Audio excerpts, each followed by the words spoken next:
2 minutes remaining.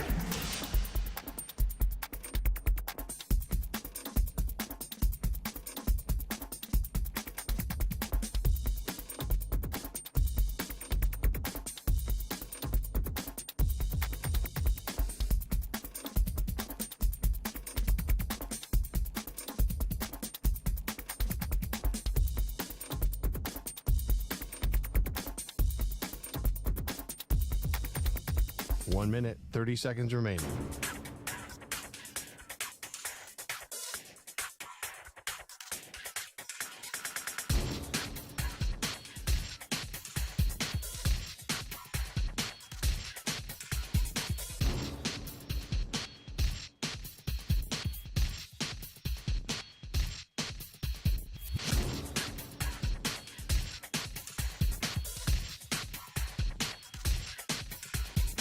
One minute remaining.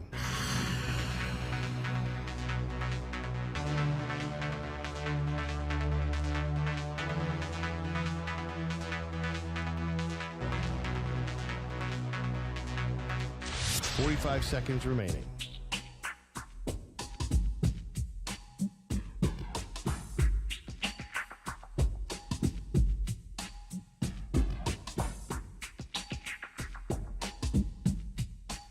Seconds remaining.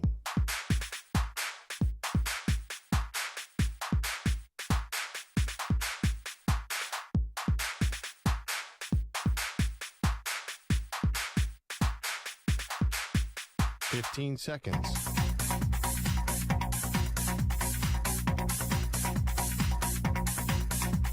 Break ends in 5 seconds.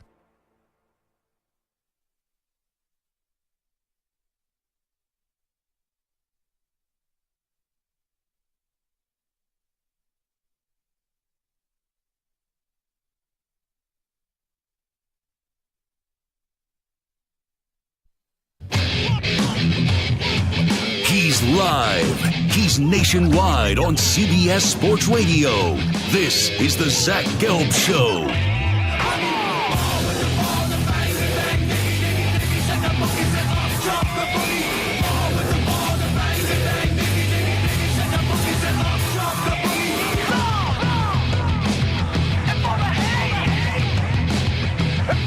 Here's your host, Zach Gelb.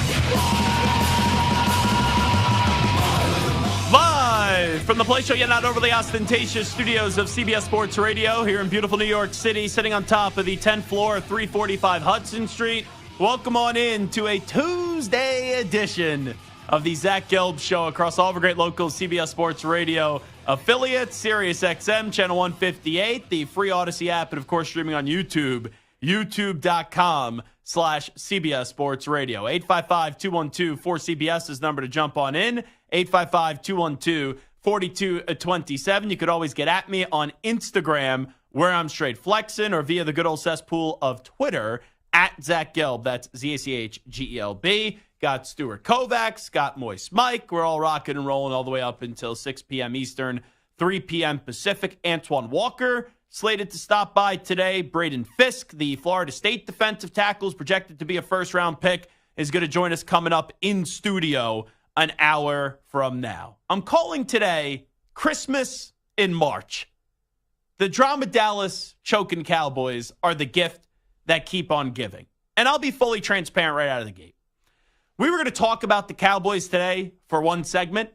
I did not think we'd be starting off the show until 30 minutes ago talking about the drama Dallas choking Cowboys. The reason we were initially going to talk about them is Jerry Jones, who not that long ago said, the Dallas Cowboys are all in this offseason.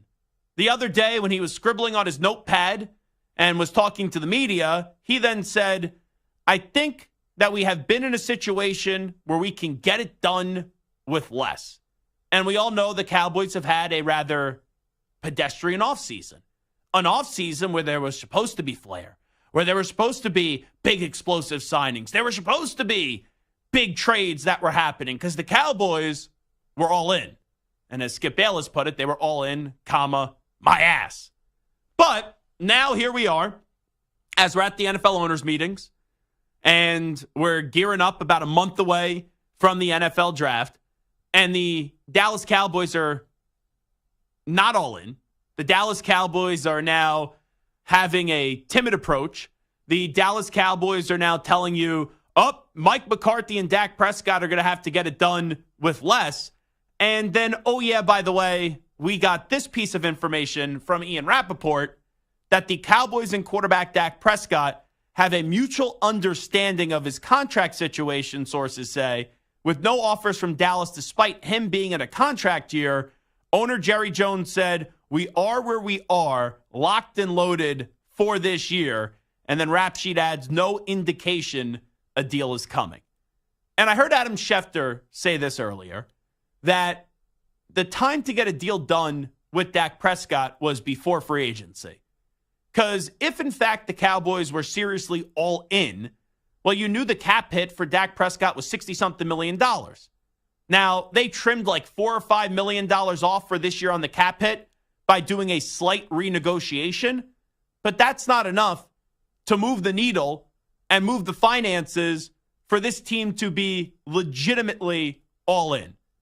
And, oh yeah, by the way, if you're not familiar with Dak Prescott's contract, he's not only in the final year of his deal, but he has a no-trade clause, and also he has a no-tag clause.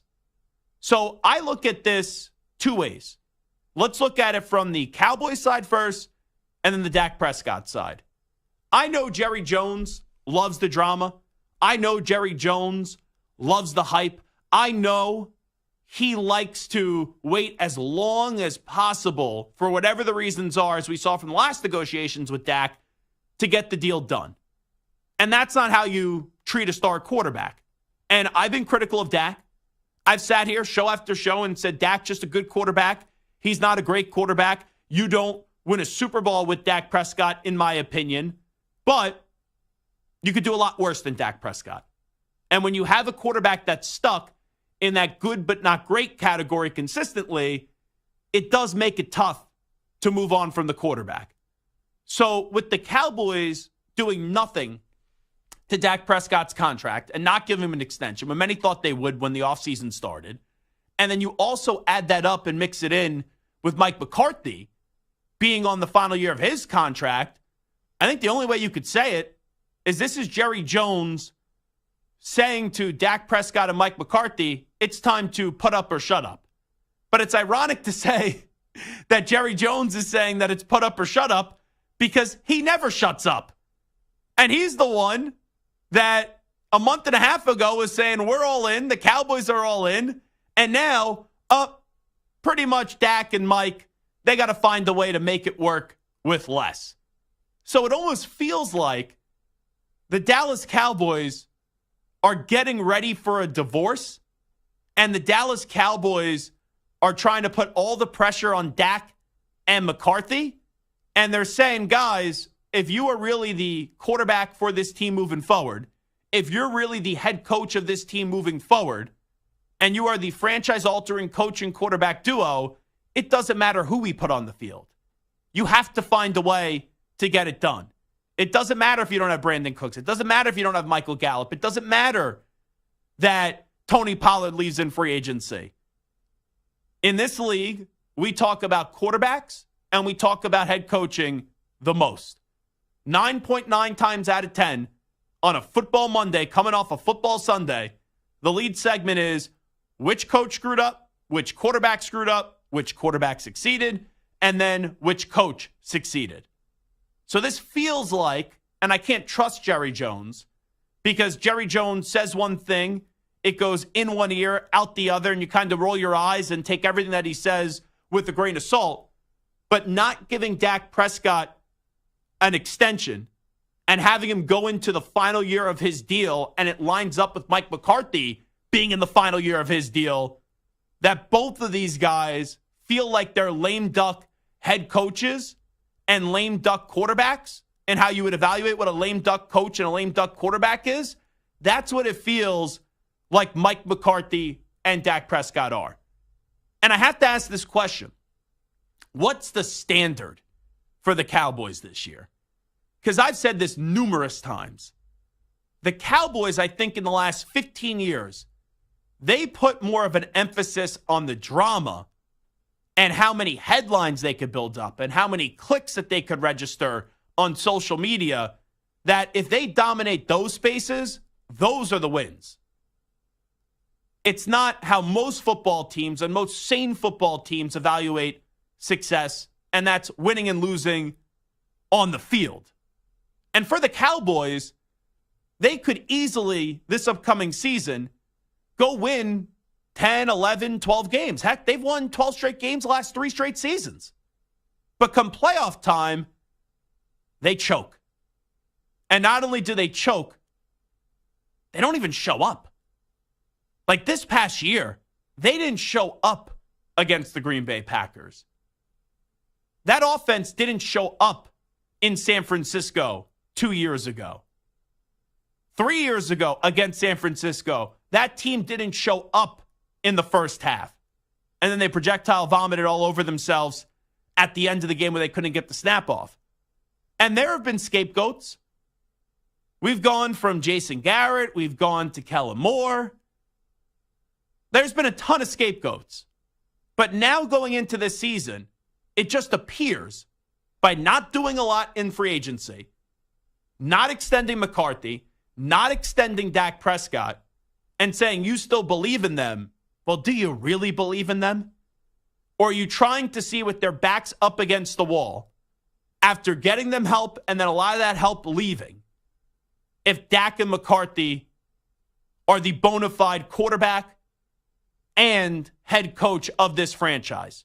That's what it seems like the Cowboys are doing. But once again, how do we measure success? Because if you're telling me it's Super Bowl or bust for the Cowboys, and you're not going to extend McCarthy or Dak without a Super Bowl this year, well then Dak and McCarthy start thinking about where you're going to be coaching and playing already. Because this team isn't winning a Super Bowl. This team doesn't even have, in my opinion, even in a weak NFC, a great chance of making an NFC title game. Heck, this organization hasn't made an NFC title game since the 1995 season. Forget about a Super Bowl. And I don't give a rat's ass what the Cowboys do next year in the regular season, because until they get the job done in the postseason, I'd be the biggest moron and the biggest fool on the planet to think that something's going to be different, especially when the team is now worse entering this season. So that's the message.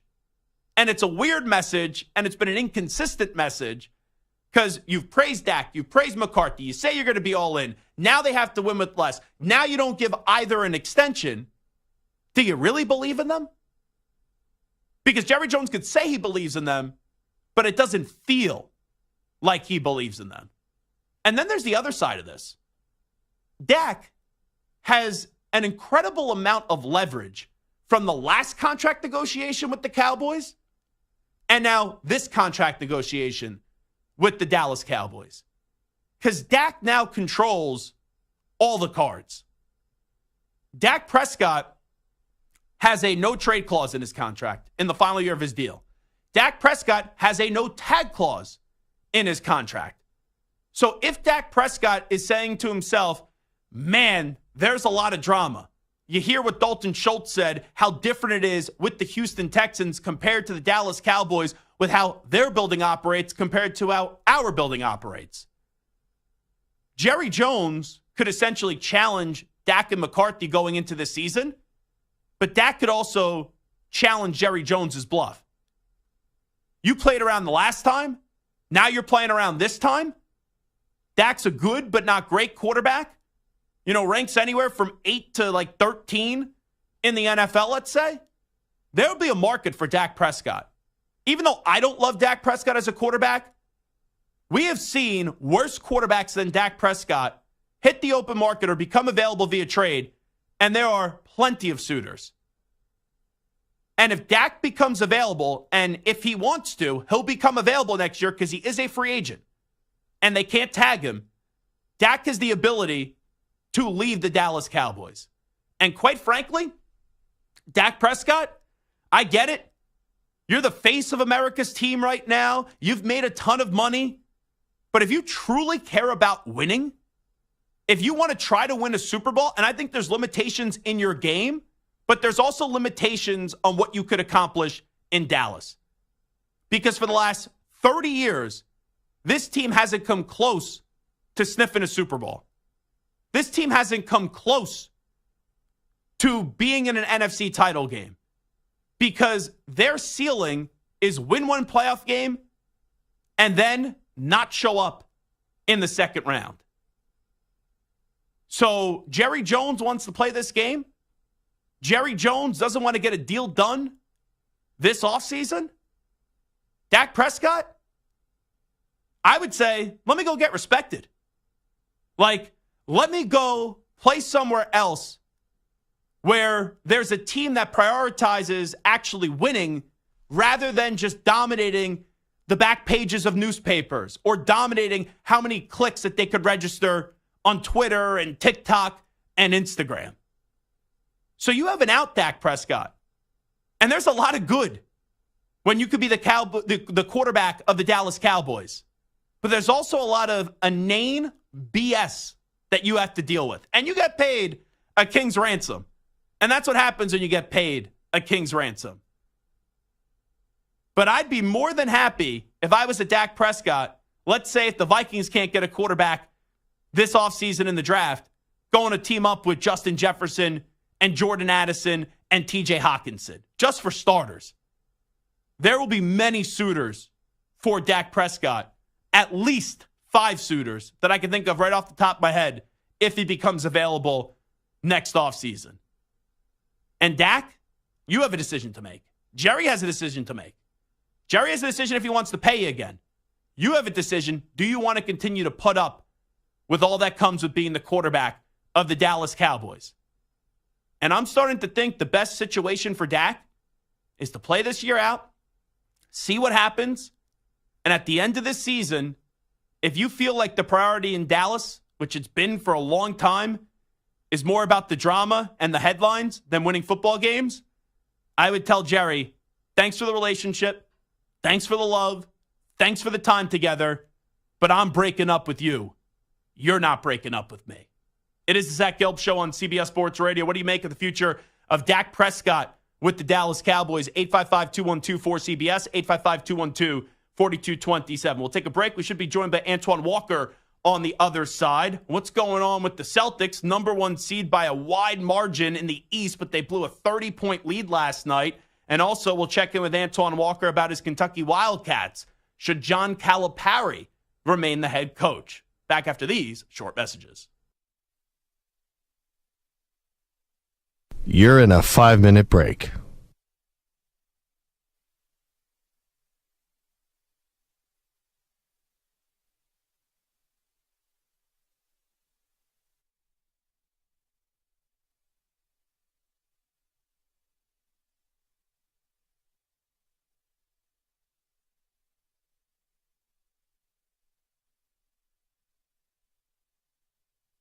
Four minutes, 30 seconds remaining.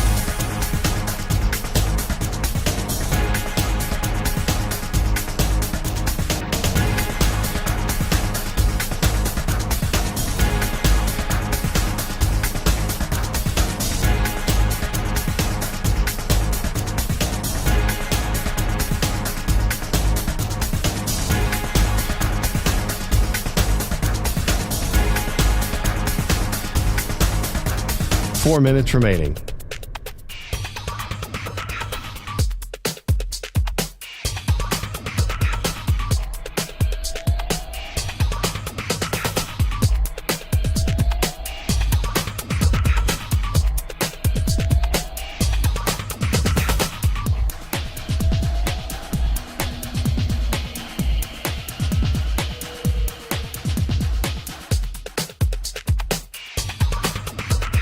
Three minutes, 30 seconds remaining.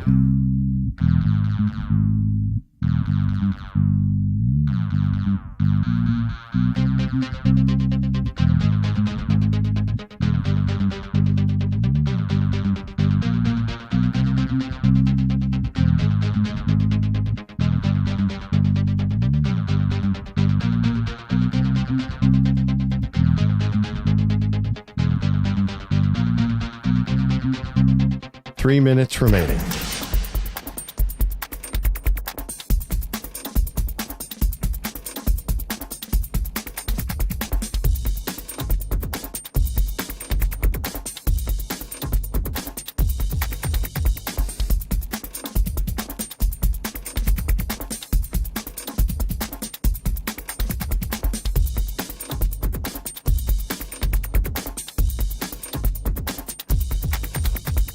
2 minutes, 30 seconds remaining.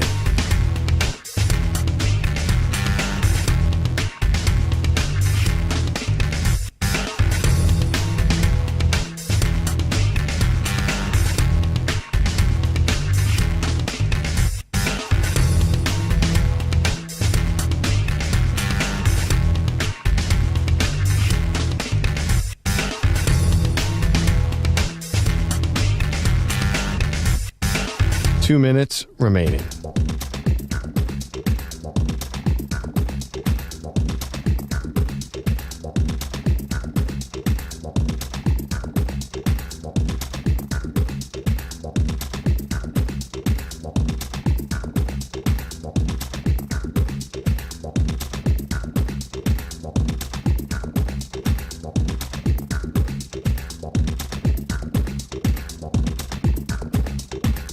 One minute, 30 seconds remaining.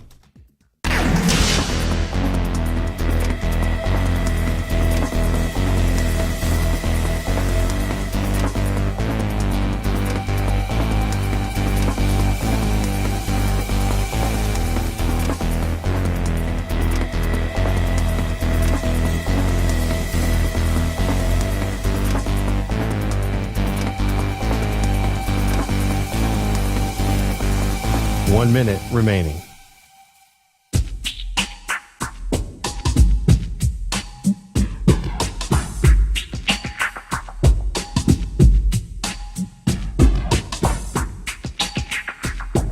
Forty-five seconds remaining.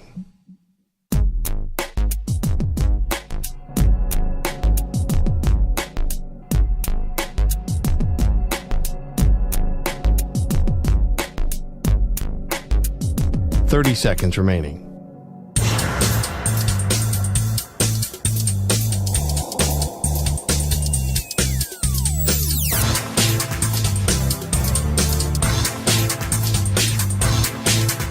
Fifteen seconds.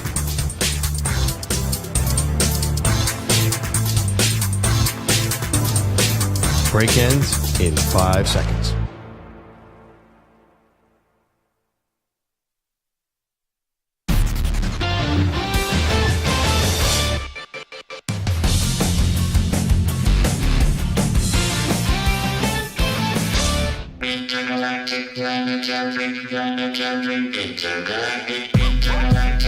Now back to the Zach Gelb Show. All right, we welcome in an NCAA champion, also an NBA champ, former Kentucky Wildcat, won a championship in the NBA with the Miami Heat, started his basketball career with the Boston Celtics, and that is our pal Antoine Walker Jr., kind enough to join us on the Zach Gelb Show on CBS Sports Radio. Antoine Walker, thanks so much for the time. Appreciate it. How you been? I've been good. Thanks for having me on the show. Well, thanks so much for coming on. So let me start you off with your Wildcats. Disappointing first round of the NCAA tournament. I thought this team was primed and ready to go make a championship run. Just how do you process it days later after their crushing defeat in round one to Oakland? It's tough. Obviously, very talented group. But when you play a lot of freshmen, this is what can happen. It's going to be tough to compete against an older team, a team that's mature, that have been in those situations before. Maybe not in the NCAA tournament, but have been in a lot of meaningful games. And we have freshmen on the team that hadn't been there before. And sometimes you don't understand the magnitude of the game until you actually get in it. So I think that's what it is. And it's unfortunate because we had a very talented group, very good group. But it's tough because these guys may not return and get another crack at it. Do you think the approach, Antoine, needs to change where you go away from the one-and-dones and try to bring in guys that are going to stay for 3-4 years? That's always tough. Obviously, Cal has done a terrific job of coaching and bringing in terrific talent. You don't want to lose that. I mean, nobody wants to coach and not have talent. So you want to continue to bring in top-tier talent and try to get over the hump. I just think now the game has changed and the landscape of college basketball has changed. So you got to adjust to that. Cal has done a terrific job of coaching these young men and getting them to their ultimate goal of being pros. I mean, not sure how many pros he has, but I'm pretty sure that number's up there, 40 or 50 guys in the league, especially since he's joined Kentucky. So It's tough because obviously you want to see guys stay 2, 3, 4 years and make great runs and have a chance to win national titles. But you got a lot of talented guys that are going to go pro. I only did 2 years myself, so I understand it from a player's perspective, but I also understand it from a university perspective that wants to continue to win. People are wondering if Cal should be on the hot seat, if he should return as the coach. Are you still all in on John Calipari, Antoine Walker? Oh, yes, I'm definitely still all in. I just think we have to understand that the landscape has just changed. It's he's one of the best at doing it and bringing in talent and maximizing and making good runs. But, it's going to be tough. I mean, because you're going to play older teams and with the transfer portal and things like that, it's going to be tough to win it all. But I'm still all in on Cal.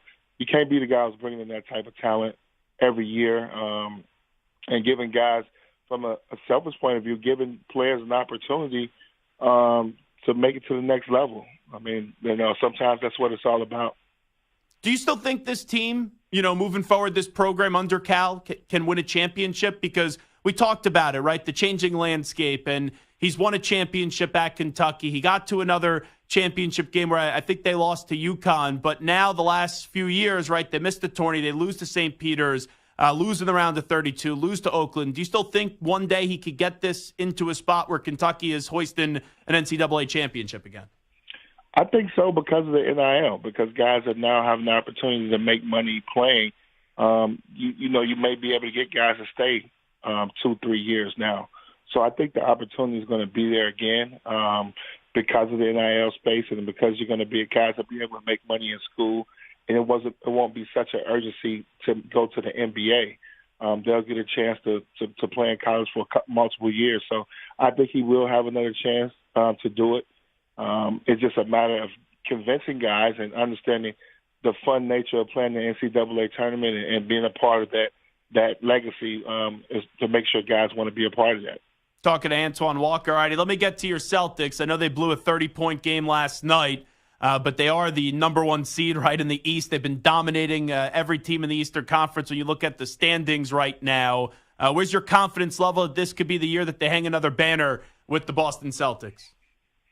Oh, I love it. I think, obviously, the addition of Holiday and Kristaps Porzingis is great. Jalen and Jason, another year under their belt, has been the two main guys on the team. I love it. I think it's as good as ever. This season, they're deep. They can play 8, 9, 10 guys, play in multiple different ways. Whether you need to score 120, they can do that. I think if they have to get 100, they can play in a game where they can defend. They got great defenders with Holiday and Jaylen Brown. So I like this team. I think they can not only make a run this year, but for the next couple of years. And you see that, obviously, the way they've dominated this season and being the number one seed right now in the Eastern Conference. Who do you think the biggest challenger is in the East? Is it still Milwaukee, even though they had to bring in Doc Rivers this year after firing their coach?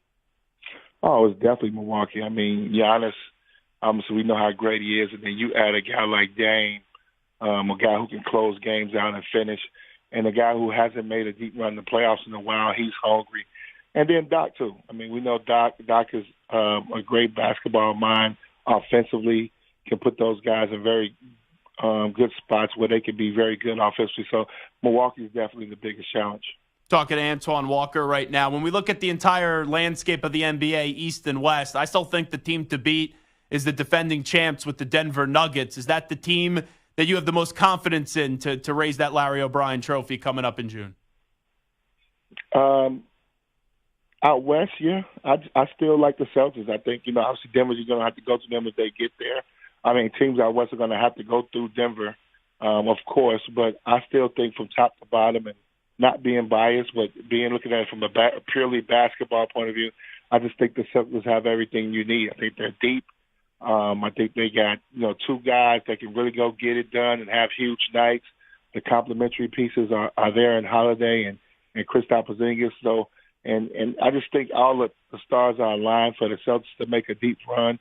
And obviously, if we get to the finals, if Denver's there, I wouldn't be surprised. I know Denver, the way they play as a team, and obviously the way Joker's playing, they got to be the favorites to come out the West. Talking to Antoine Walker for a few more minutes on the Zach Gelb Show. LeBron could opt out at the end of the year. Do you think he stays in L.A. or do you think he tries to go somewhere else?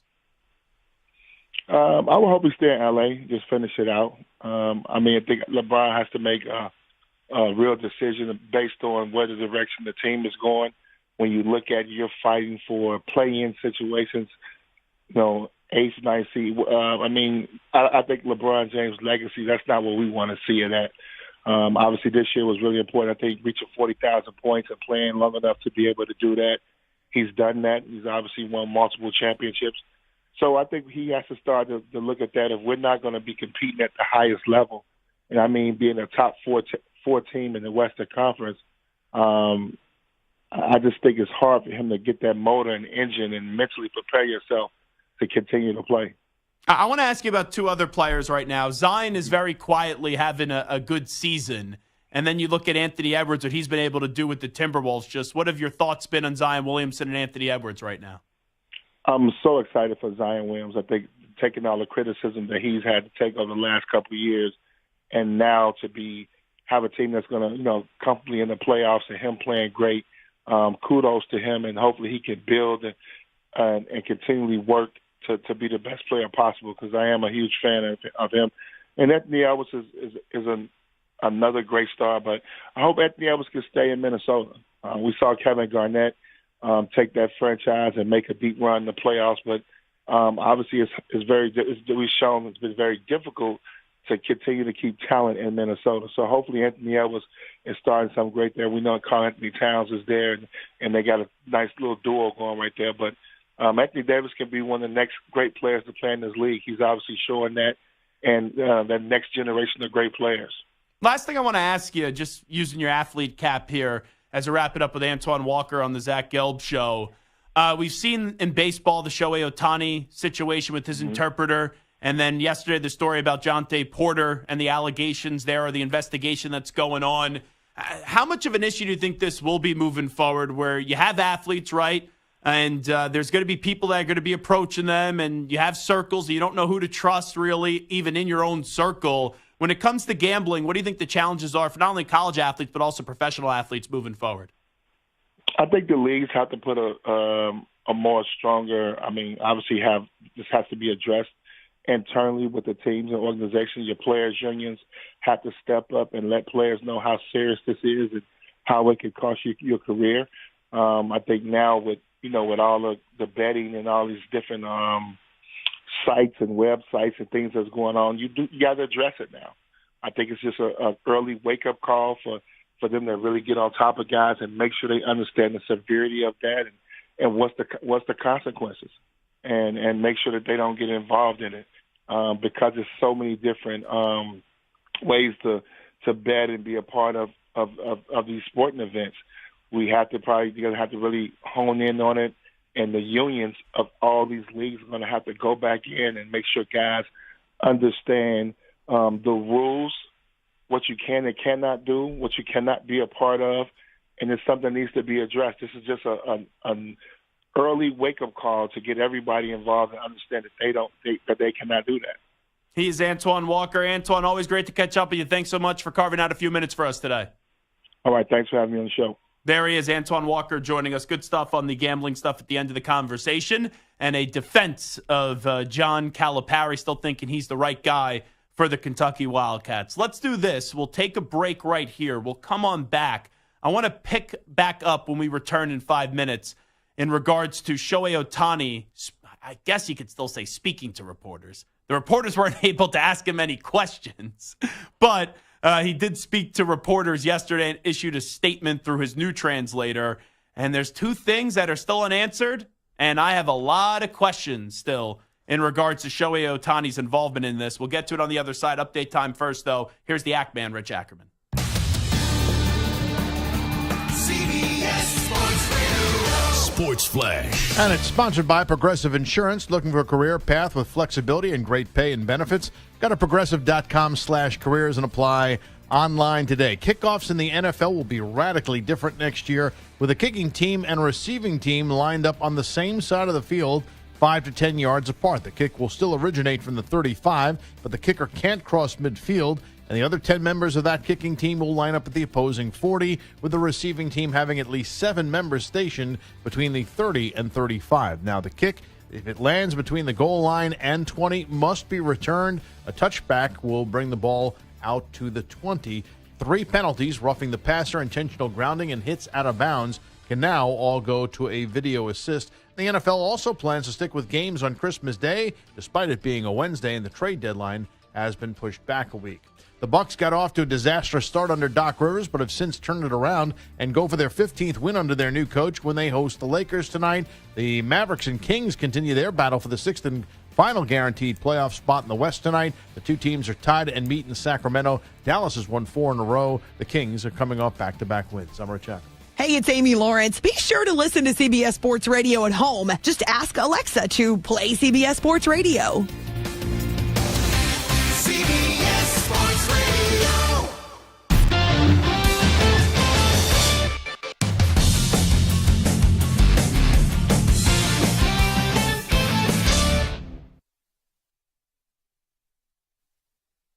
You're in a 5-minute break.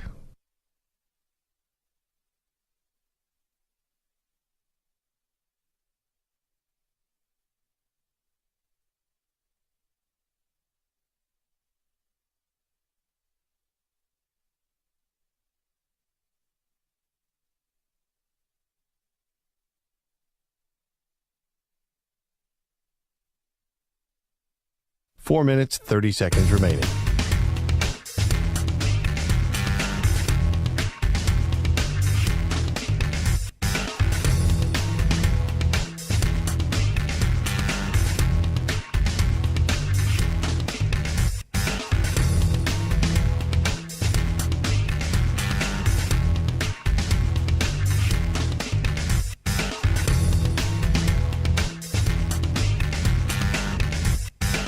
Four minutes remaining.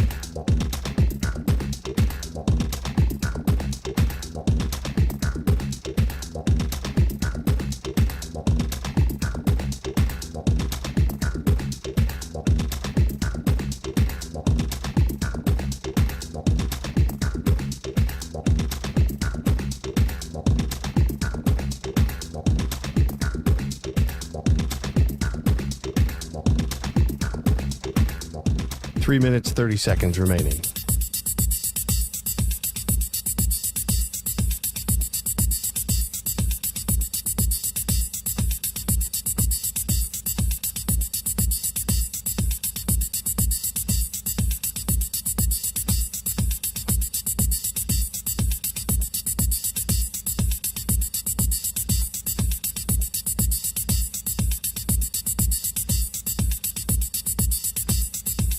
Three minutes remaining.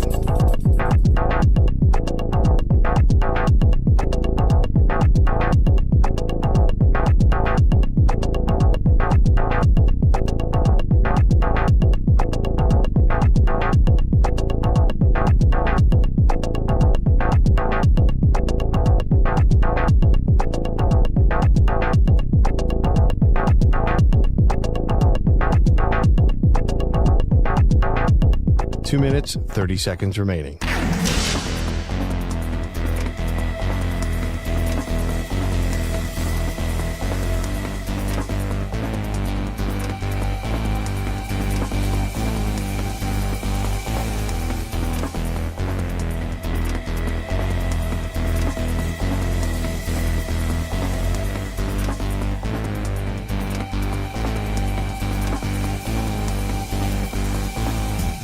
Two minutes remaining.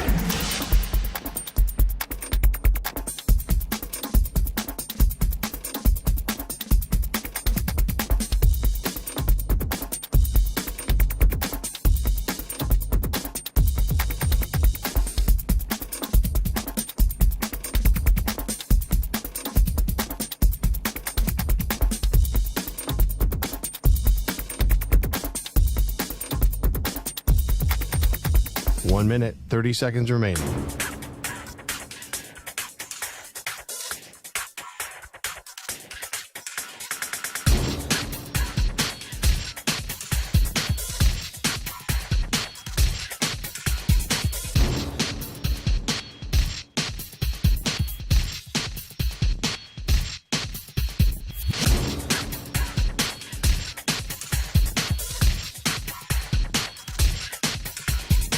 1 minute remaining.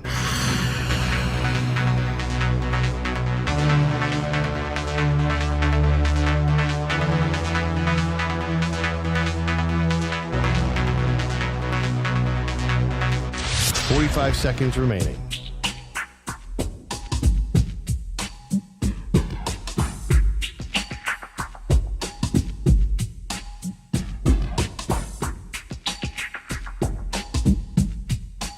Seconds remaining.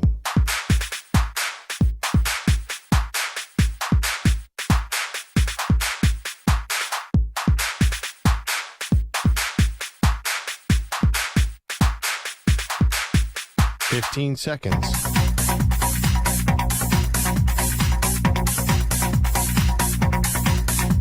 Break ends in 5 seconds.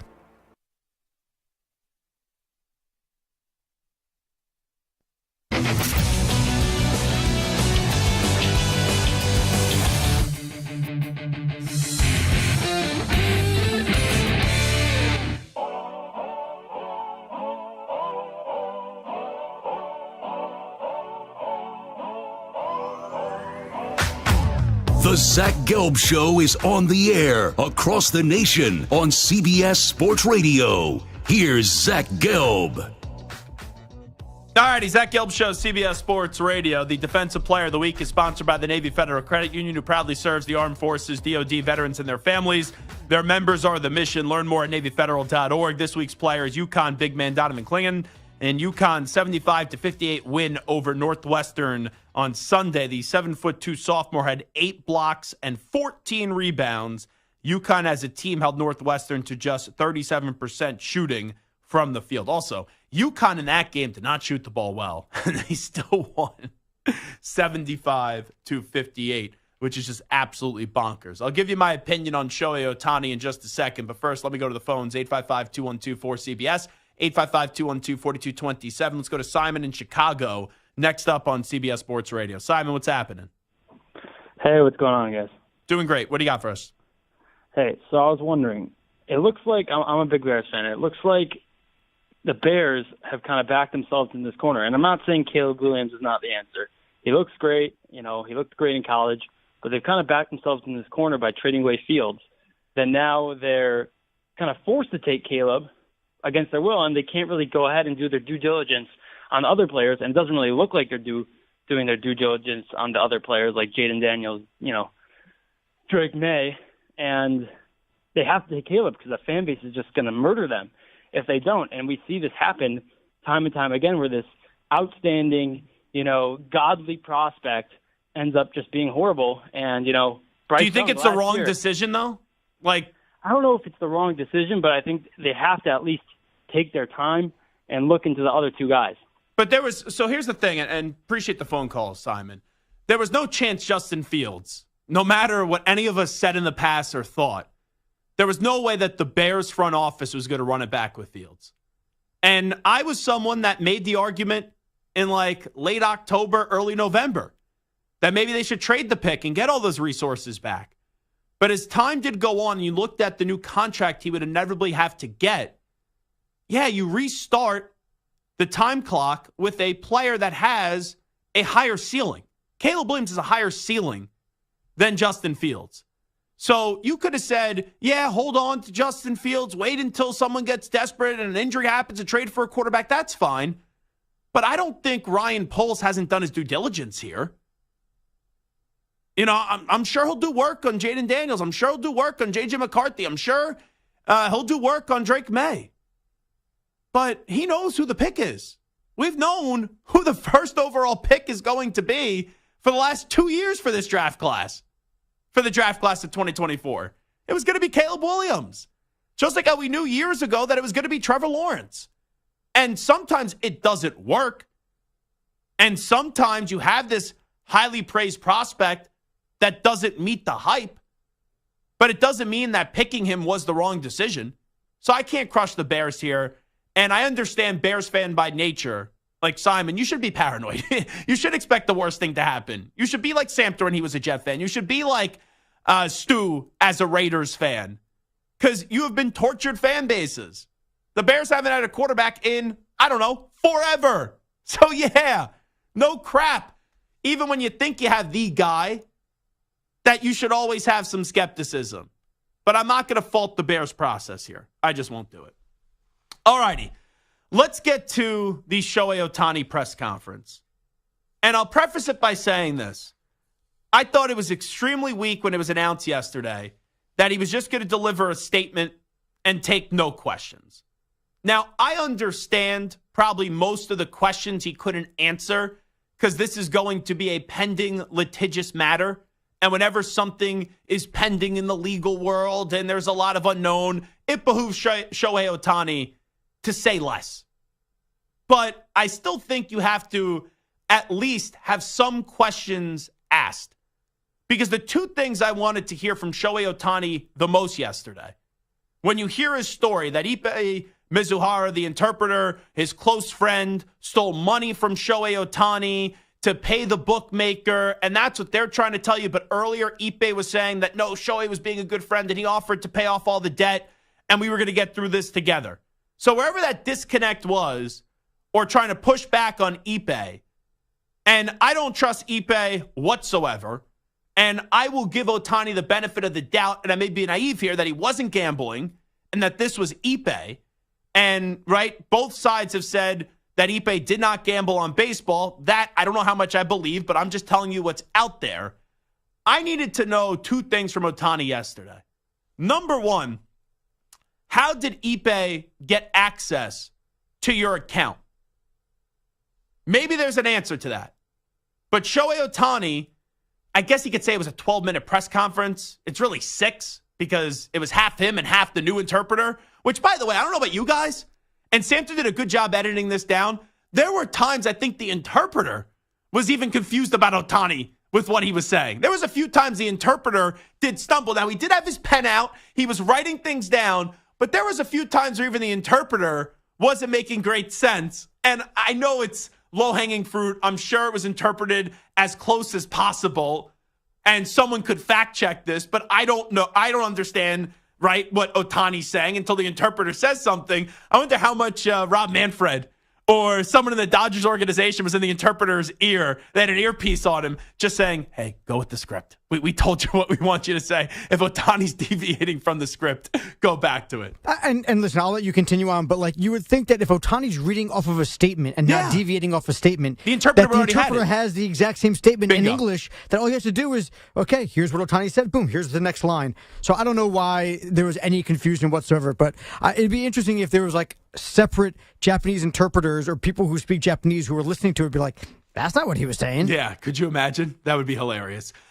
So I never got the answer yesterday in this 12-minute waste of a press conference on how Ippei got access to Ohtani's account.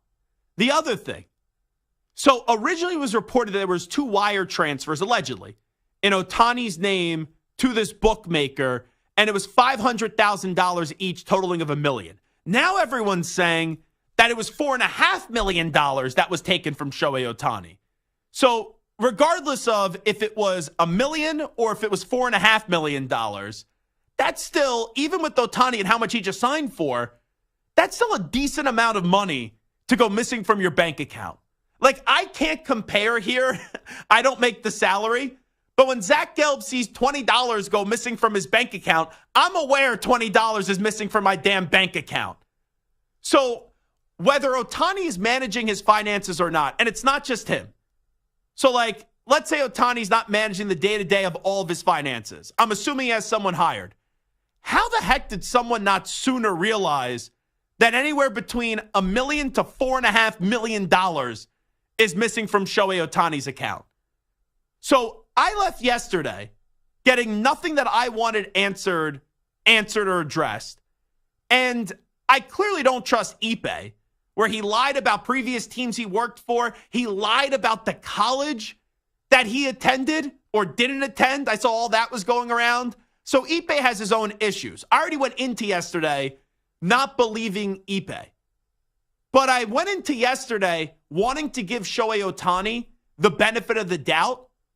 And I thought yesterday was a waste of my time, Stu's time, Samter's time, and I don't know, everybody's time.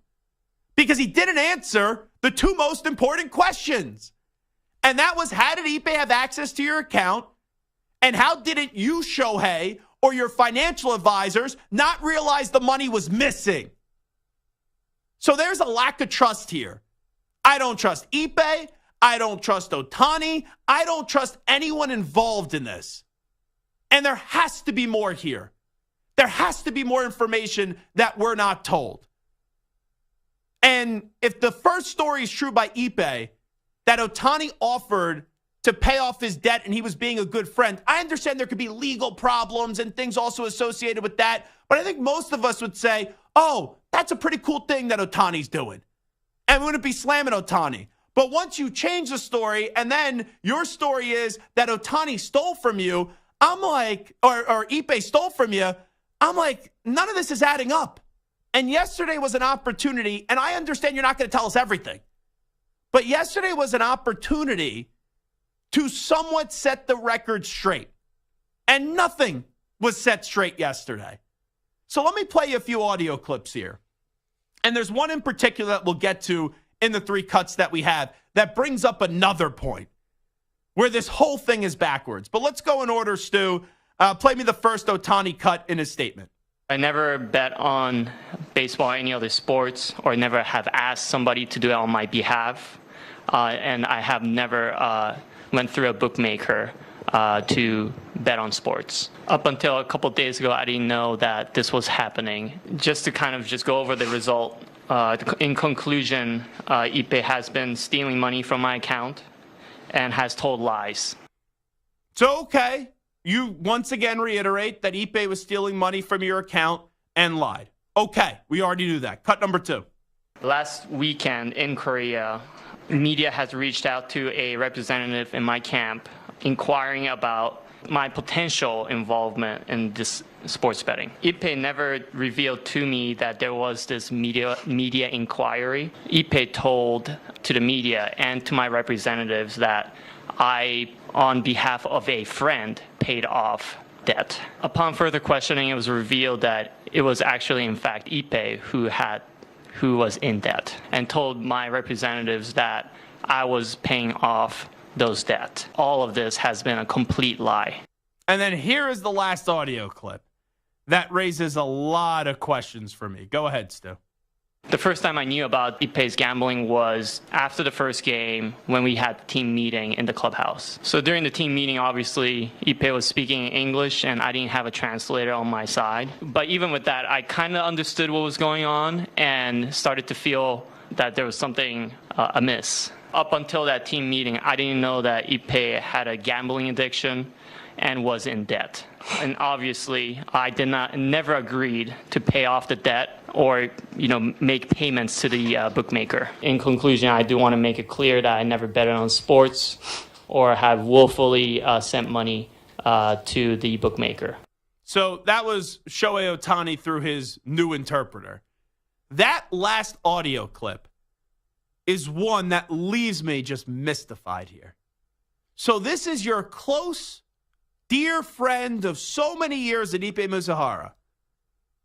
And the first time Shohei Ohtani finds out about this entire situation is when Ipe addresses the team a week ago when they opened up the season after their first game.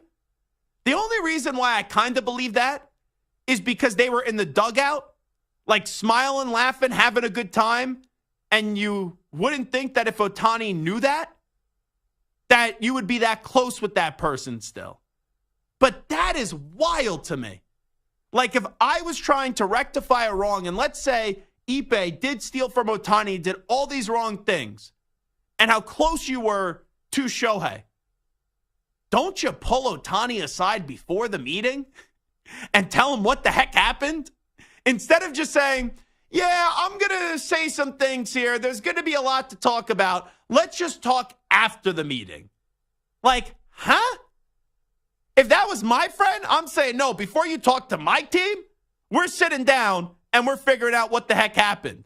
Because Ohtani here looks like an idiot because this is his guy that's doing all these things allegedly, and he has no damn clue. And the first time he actually finds out about this and has, like, an actual understanding of what's going on, somewhat, is when Ipe addresses the team. That, to me, Samter, is the most ludicrous part of all of this.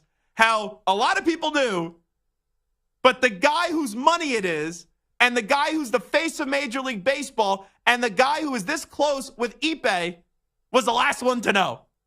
That's wild. I will say this. If I was stealing millions of dollars from my friend, I wouldn't really want to be talking to him. Hey. But you're already getting outed. You already were outed and you're talking to the team. You got to give them a heads up here.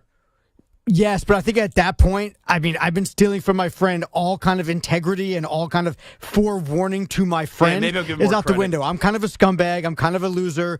I've already stolen from my friend. I'd rather do it in front of other people rather than one-on-one with him, and maybe he'll just strangle me to death. Yeah, there's no way of rectifying this. There's no way. Because even if Ohtani was in on it, now he can't be in on it with how much that this is blown up and how inconsistent the stories are. But that was a waste of everybody's time yesterday. Because, I think you could answer how Ipe had access to the finances. But they didn't. But that last part to me, not only with the way that people found out, but the other part, when you look back at this, I still want to know the answer to that question of how was no one notifying Ohtani that all this money was missing? How are there no checks and balances here? No pun intended. Zach Gelb Show, CBS Sports Radio.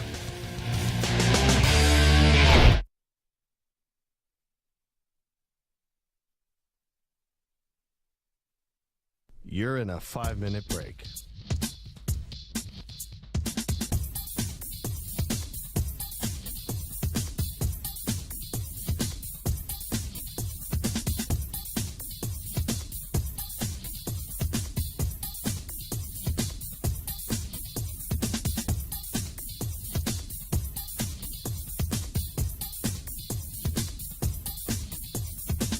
Four minutes, 30 seconds remaining.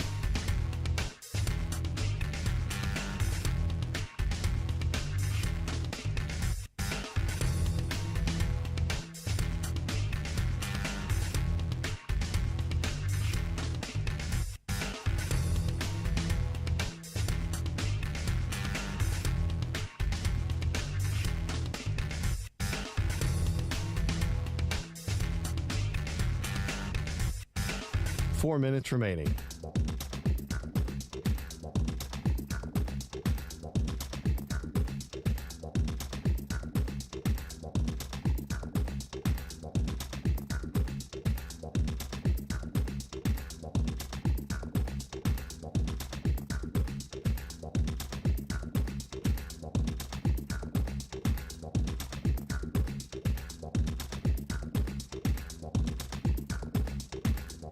Three minutes, 30 seconds remaining.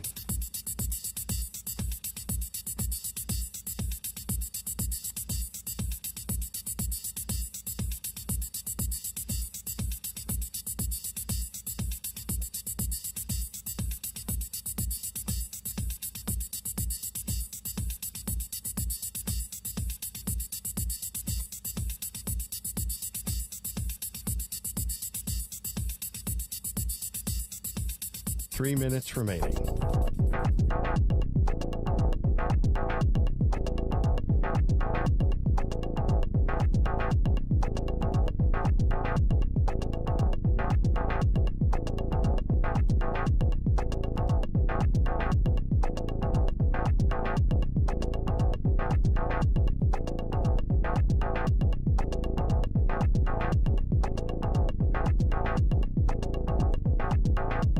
Two minutes, 30 seconds remaining.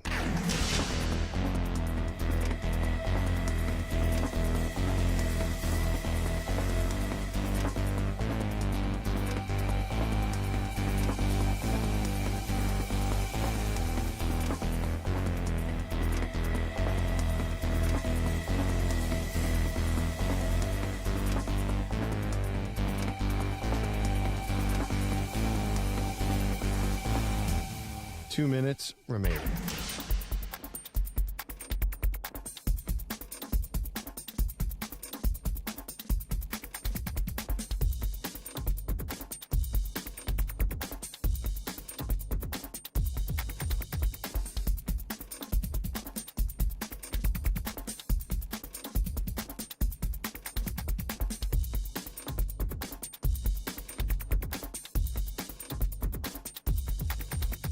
1 minute, 30 seconds remaining.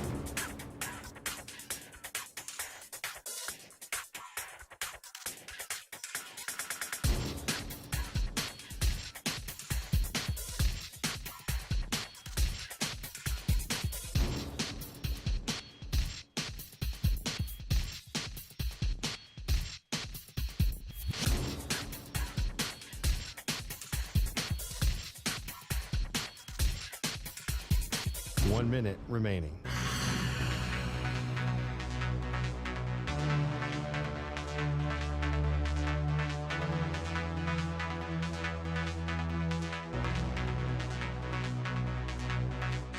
Forty-five seconds remaining.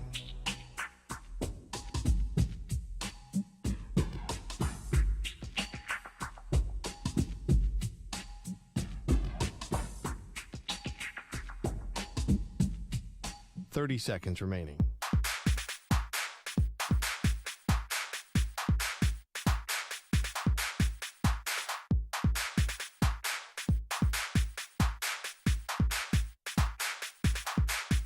Fifteen seconds.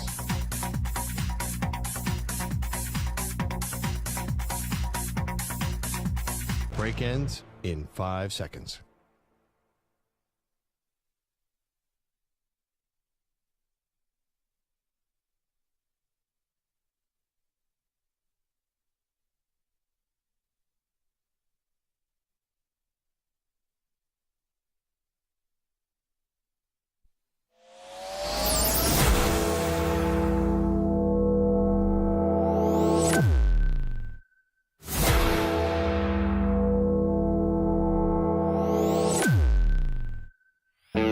He's live. He's nationwide on CBS Sports Radio.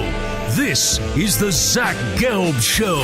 Alrighty, rocking and rolling hour number 2 of our radio program. That's right, it is the Zach Gelb Show, coast to coast on CBS Sports Radio. If you listen to the show this past year, you know before the season started, I was all in on the Florida State football team. I had them winning the ACC championship. They ended up doing that. Mike Norvell has an incredible program. The Seminoles are now back, and a big reason because of that is Braden Fiske, who's kind enough to join us right now in studio, transferred over to Florida State this past year, and now is getting set for the NFL draft. And man, after that 40 time, your stock was already rising, but now it's booming. I'm seeing you all over the place late in the first round. So appreciate you coming in. How you been? I've been doing good. Thanks for having me, first off. And first time out here in New York, so it's been great so far.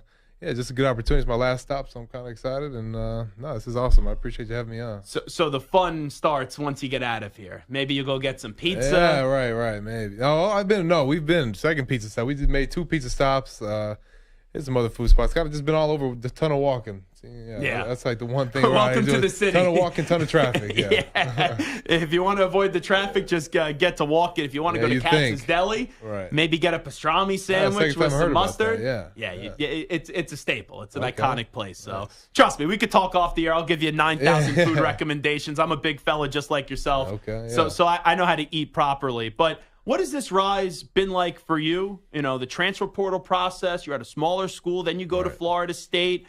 And not only was Florida State back on the map this year, you really got put on the map. Yeah, for sure. It's been surreal. Definitely been surreal just kind of going through the whole process, and especially from where I started, entering the transfer portal from Western Michigan. I mean, there was a lot of goals I set for myself and a lot of aspirations I had made, but it's a lot of things I manifested. I've been trying to plan for this for so long, and the more closer I got, the more things started to happen, and I kind of say it a lot. The harder I work, the luckier I seem to get, and it's just been something that's kind of built, and I kind of got up to this point, and it's just like it's starting to boom, and it's it's insane. But trying to take it day at a time, trying to live in the moment as much as I can. I mean, especially getting the opportunities like this, to be out in New York, and seeing everything I am, and just being able to meet all the people I've been able to meet, and just the 2 days I've been out here has been incredible. But I mean, it's unbelievable, and especially for even my parents, trying to, because they're home trying to see all this go down. I'm trying to keep them in the loop. I mean, it's honestly incredible. It's really cool, and it's well deserved because your stats have always been in a pretty good spot,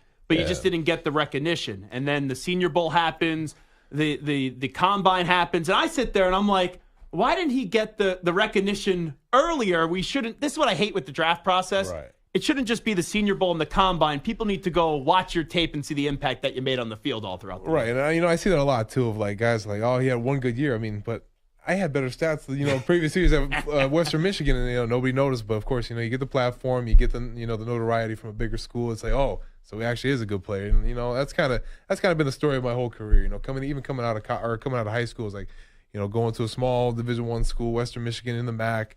Oh, he doesn't play good enough competitions. All right, well, he makes the jump to Florida State. It's like, all right, let's see if he can play with the big boys.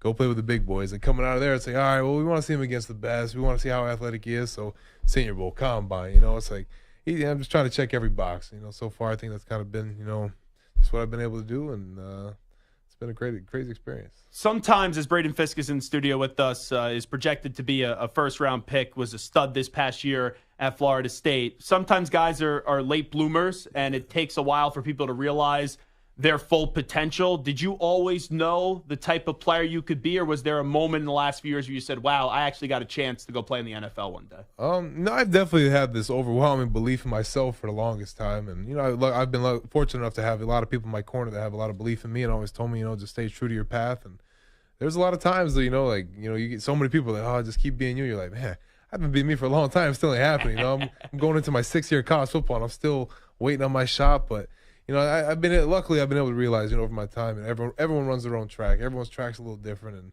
and for mine, it took 6 years to get here, and everything I laid out happened when it did, and that's okay. Like when I got into college, my thing was I'm gonna do 4 and get out of there. Year 4 came, I was like, I'll do one more. Year 5, and year 5 came, I was like, all right, last year, luckily I had the COVID year to get that 6th year in, and get to go to Florida State, and it kind of changed my life. But it's So with this journey, and you look at the rise that you've had and how many years of hard work that you put into it, when you look back at all those years of college football, like what's the moment that you look back at and you say, okay, that's the thing I'm most proud about with your career? Honestly, the ACC championship game, I mean, that was like the final, draw the curtains, moment for me. Is like my whole college career, even like from high school, the Pop Warner days, like that was like the finally, I've been waiting on a breakout game. I've had great games in the past, sure, but like on that moment, on that stage, in front of that many people, my family, for where Florida State was to where we're trying to, get it back to, like, to have that game when I did, that was like the one moment in my career I was like, man, like it happened, we finally did that. And it's something you never know what that's going to happen. You have a game like that, you prepare, you stay consistent, and like I said, you never know what's going to happen. When it finally does, you're like, oh, man. Like, as soon as I made the second play of the game, I was like, all right, we're going to have a day.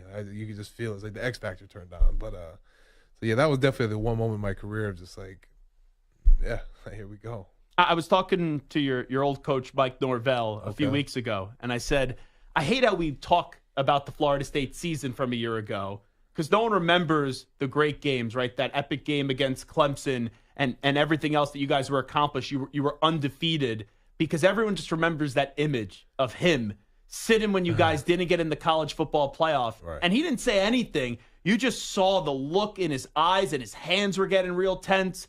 It's so unfortunate you being in that room that day. Just what do you recall from it when you guys found out you weren't one of the 4 teams selected? I mean, it was terrible because, we were riding the high of the championship game. We're thinking, oh, we're an easy in now, right? Like, and the ESPN broadcast is there because we're thinking, oh, we're ready for the celebration. People are walking in the room, and it's, get the drinks ready. Like that type of celebration. Like let's go. And the first team of Michigan goes up, then Washington goes up. It's like, okay, cool. Like 3 or 4 were in that range. Then, boom, Texas goes up. And once Texas was like, oh boy, like yeah, they weren't leaving Alabama. Yeah, they weren't leaving the SEC. You could see the kind of the lean backs in the chair of like, oh, what's going on here? And then, yeah, as soon as we saw, I was like, damn, that's. You just knew. It's horrible just because, you go into the season with all these goals and aspirations. You go 13-0. You do everything that you're told to do, and then you're just left out, which it's in the past. It's unfortunate, but like the one thing that hurts is like that team will never be together again. That coaching staff, training staff, they just like as a program combined, they'll never be together again. That's what sucks the worst for sure. Tell me about the first moment, because the transfer portal, and I've talked about this with Mike Norvell before, as Braden Fiske is in the studio with us. It's like speed dating. Like, you got to make a decision. You got to make it quickly. You think you're making the right decision, but through time, you'll know if it's the right decision.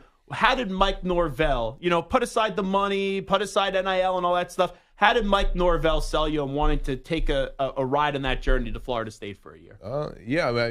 Sitting kind of how we are. He's sitting in my kitchen with me and my dad, and he's just like staring contests, just banging on the table, give me all the reason, why I need to come to Florida State, and just the intensity. He brought a different intensity to any other coach I've met with.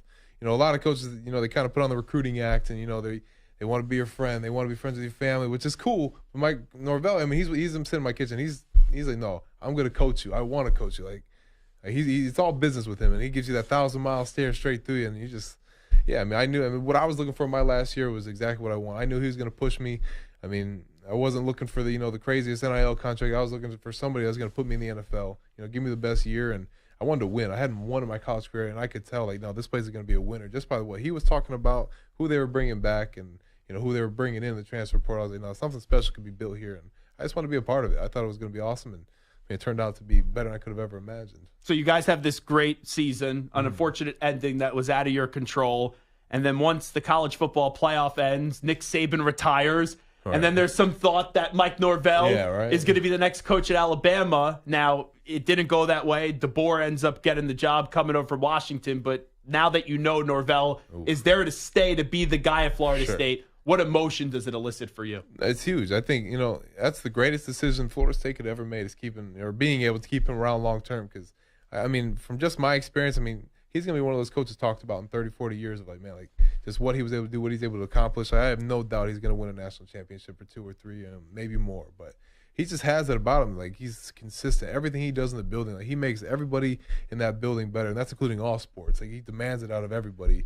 Every day you walk in the building, he's the first guy in the lobby yelling "Good morning" to everybody, and he demands it. And he just, the energy he brings, it's a trickle effect. It goes from him to the coaching staff to the rest of the support staff, whether that's the training room, the academics room, whatever it may be, and it trickles down to the players, and everyone holds each other accountable. I've never seen anything like it. It's crazy.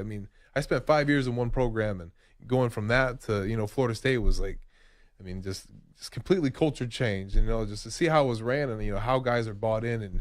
And you look at our team, most of our team was built up of transfers.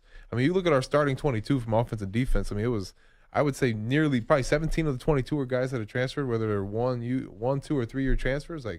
That's pretty crazy to be able to build that in such a short period of time. And it's a testament to him, what he's able to do. And I think that will be by far the best decision that Florida State ever makes, is having Norvell there long term. And you know what I love too? You talk about the transfers. DJU is now going to Florida State, because I'll be real with you, Braden Fiske. I used to like Clemson. When they first came onto the scene with Deshaun Watson and then Trevor Lawrence, they were a fun story. But Dabo, the last few years, has become so insufferable. I would love to see DJU just get some payback on Clemson. Right. No, I think he was just, for him, and just, the way his career has gone, and selfishly for Florida State to be, to win a national championship, I love for him. Win a Heisman, hell, do whatever you want. Whatever you are to be successful. I love it, because, that's a place I'm going to go back to, and, a place I call home, and, it's a place of familiarity. that place embraced me, and, with open arms, and, ever since, I played there from now, the amount of love and support I get from there, I want the ultimate success for them. And obviously, if that means DJU whipping up on Clemson, I'm all for it. A 4.78 40? How the heck? 4.75 officially. Oh, okay. Officially. Sorry, I screwed you over there for a second. I need those 3 tenths. How the heck did you do that? Did you know that you could run that fast? Yeah, I knew I was going to run that. I say that, but it took it took a lot of work, but that was the goal going into, when we first started, when I got there January 1st and we did our pre-test, I ran a 5.02. That was my pre-test, but I told, Pete, my trainer, I was no, you can do better. I can do I can get a 4. There's no way I couldn't, seeing the pre-test made me mad. I was no, there's no way that's how slow I am.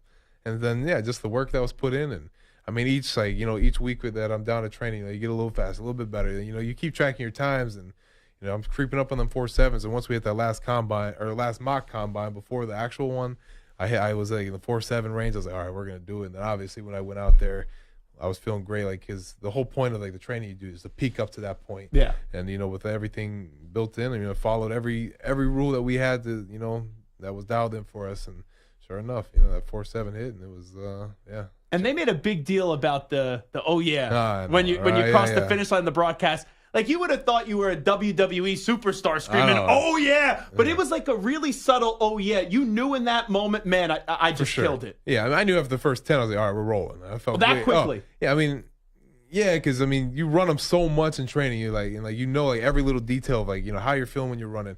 Where your arm swing is, where your leg drives out. I was like, no, like I'm running right now. Like even through the 20, I was like, yeah, we're rolling. And the big thing that we're trained is keep your head down and like don't look up. And as soon as I just felt the cross, I was like, yeah, we did that. We hit it. That's awesome. Yeah, it was awesome. So for people that haven't seen you play, or like a defensive lineman doesn't get highlighted, when you're just an average fan watching, you have to describe your game. When Braden Fiske gets onto a football field, what type of player are you? I would definitely consider controlled chaos. We're just out there. I mean, relentless. Just out there flying to the ball. That's one thing about my game is I like to call myself a sideline defensive tackle. You just don't see it often. I there's not a play out there I don't feel like I can't make, and I just we get to the ball whether I could be on one hash, I'm running to the numbers to make a play. At least get in the camera frame. I was always taught to be in the camera frame at the end, and that's something I just try to bring to my game because you get to the ball, good things happen. Whether it's turnovers or just getting a hat on the ball, whatever it may be. Like it's just opportunities are there when you get to the ball. So that's just something I really believe in. So you're taller than Aaron Donald, but like weight-wise, you guys are somewhat similar. Probably in a similar range, yeah. Like, do you kind of use that to your advantage? Because when you think defensive tackle, typically you think 6'4", like 360 pounds, like Ted Washington was 20-something years ago. So how do you kind of use your size or lack of it to an advantage? Yeah, for sure. I mean, it's all about just like the speed I play in my game. My get off is one of the most important assets of my game. Is I like to say just beating the guy to the punch. I mean, beating the double teams to the punch and pass game. Beating them to a set. Like it's all a combination of using my speed to my advantage because that's going to be a lot of my game. And I mean, I realize I'm not the 320, 330 pound guy out there. Like I'm not going to be like over imposing, in the run game. But if I can beat you to the punch and have the most precise technique, then I got a good shot to win because. I mean, that's how I have to win. That's how that's what I've modeled my game after, and that's because what I knock the details. Like that's how I go about my game, and that's kind of worked up to this point. You just got to keep sharpening it. I've done some homework on you. I know that you grew up as a Colts fan. Oh yeah, so I'm a Patriot fan, but we could still sit here. Yeah, we could still have a good conversation. For sure. But I won't hold it against you, even though they're my least favorite team in the NFL, going back to the Brady Manning whole rivalry. Yeah. But who is a player now in the league that you kind of model your game after, you kind of look up to? Right. Big Zach Sealer fan from Dolphins. Miami Dolphins. Okay. Yeah, solid player. He was at Ferris State. We kind of made a connection when I was up there at Michigan or Western Michigan, and just kind of been following his career. I mean, he was a guy that early on in his career, he was, cut a couple times. I don't know if you heard the story, like living out of an RV, just trying to make the team, and now he's on a second contract. I mean, he's a 10-sack guy this past season, and I mean, he's just a baller. Like it's just like the way he plays the game, he plays up and down the line, he runs to the ball. I play very similar to the way he does, and it's just something I like to model my game after. And same with a guy like Max Crosby, just the motor he plays with, the intensity he plays with. I mean, a lot of the plays he can make are just based off of sheer effort and sheer will and want to get to the ball. And that's something I love about both their games is, like one way or another, they're going to get it done.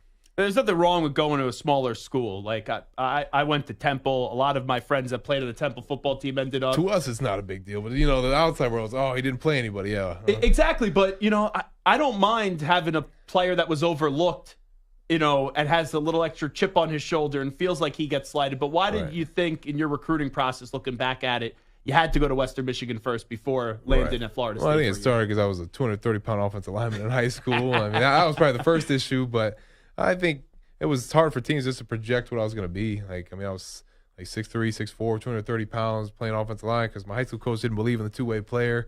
And it was just the best situation for my high school at the time was, we needed to play offensive line. You'd be a pulling guard, pulling tackle, and, trap situations and power situations. So, but when I went to Western Michigan, my D coordinator, Lou Esposito, was like, hey, just come to the camp. Just try it out. And, I did both sides of the ball. I did offensive line, defensive line, and one-on-ones. And he saw something in me. They offered me on a Monday, and the next Friday, I committed. I said, like the first school offered me must want me. And that was kind of late in the process because, I've been going to like 30, 40 of those one-day camps that, the coaches watch you at and they kind of just write you off as once they weigh you in, you're like, okay. And you go out there, run around, and but no, I mean, luckily I was, that was the greatest thing that happened to me because Western Michigan, Kalamazoo, they put me in the position I'm in today. I mean, I spent 5 years there, so the development that I had there, just not even as just a player, but as a man, like it changed me. And, I think I'm just very grateful for that experience. So I don't know how much you pay attention to the mock drafts. You can't be reading them religiously. I notice them. But I've seen you somewhere in the 20s, the late 30s, and I've seen you just outside of there. Yeah. Where do you think? Like, do you have any sense on where you're going to end up going? It's so wishy-washy. I wish I did, because, the amount of people that ask me where you're going, I'm just like, I have no clue. I mean, you can't know. But,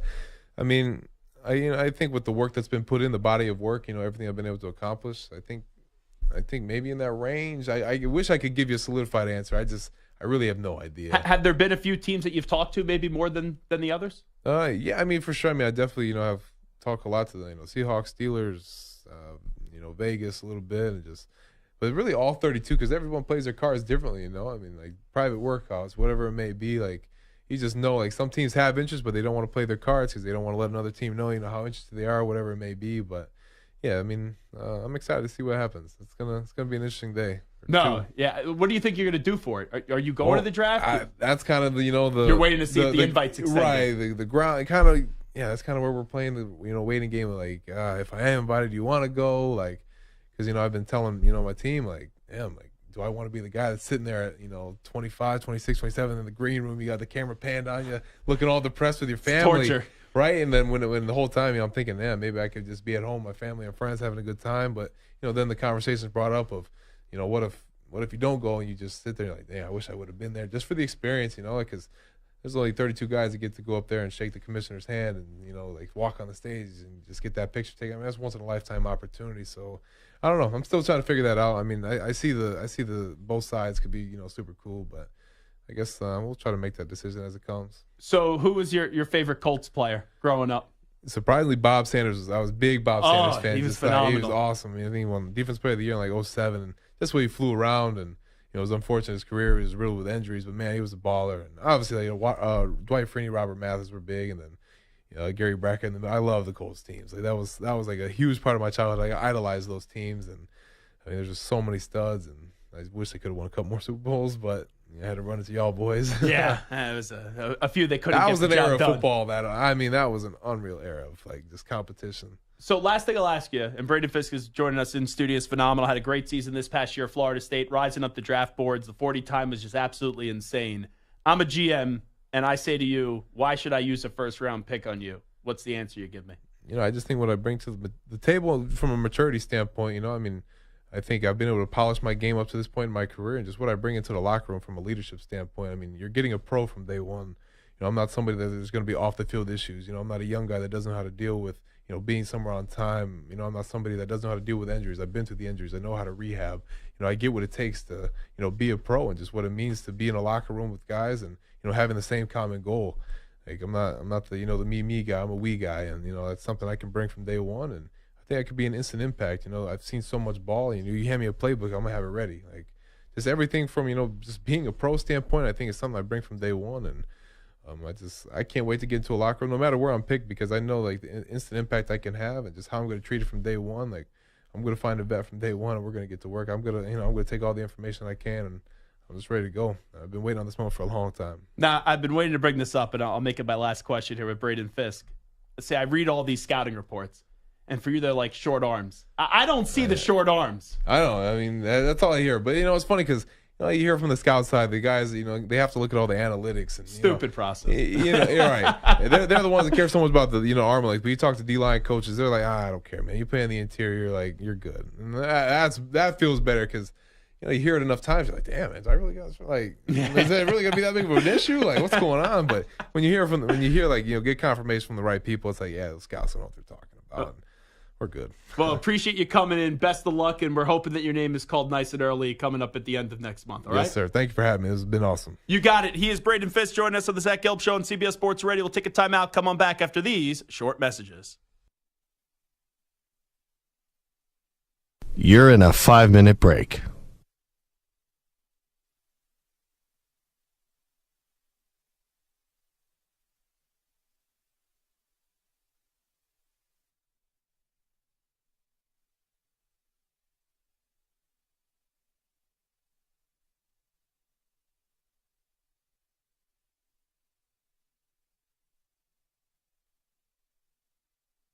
4 minutes, 30 seconds remaining.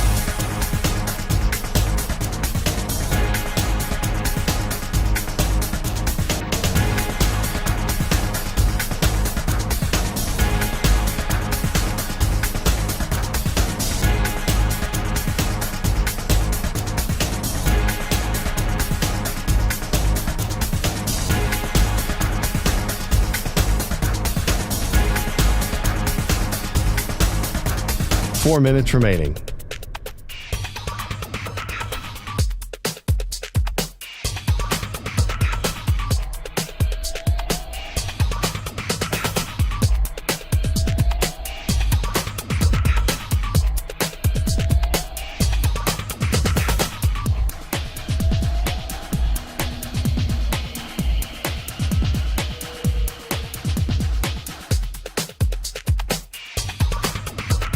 Three minutes, 30 seconds remaining.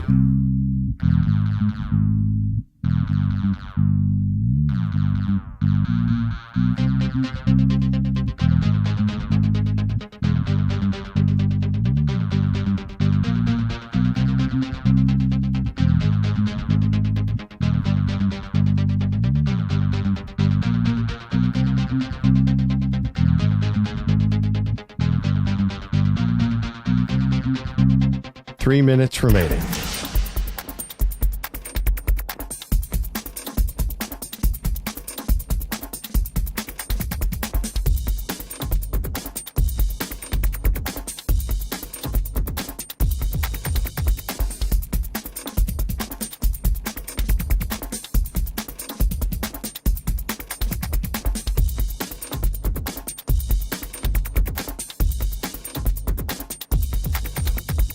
Two minutes, 30 seconds remaining.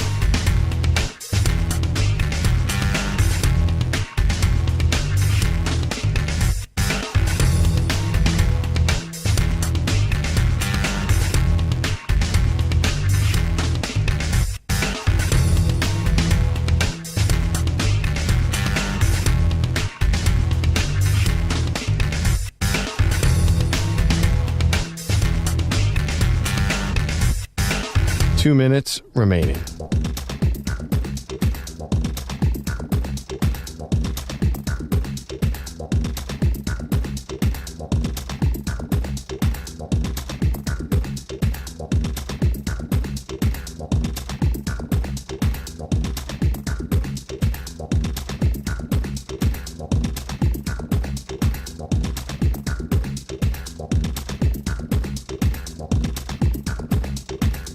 One minute, 30 seconds remaining.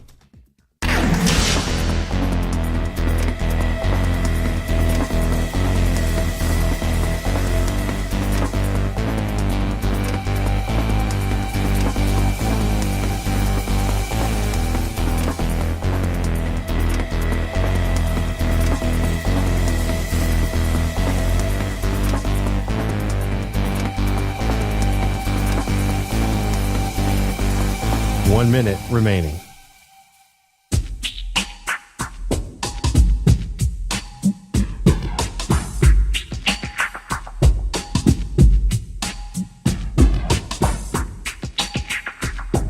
.45 seconds remaining.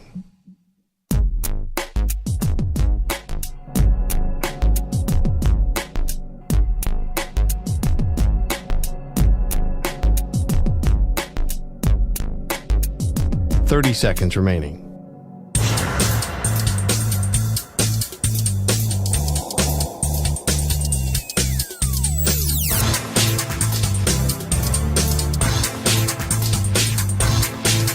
.15 seconds.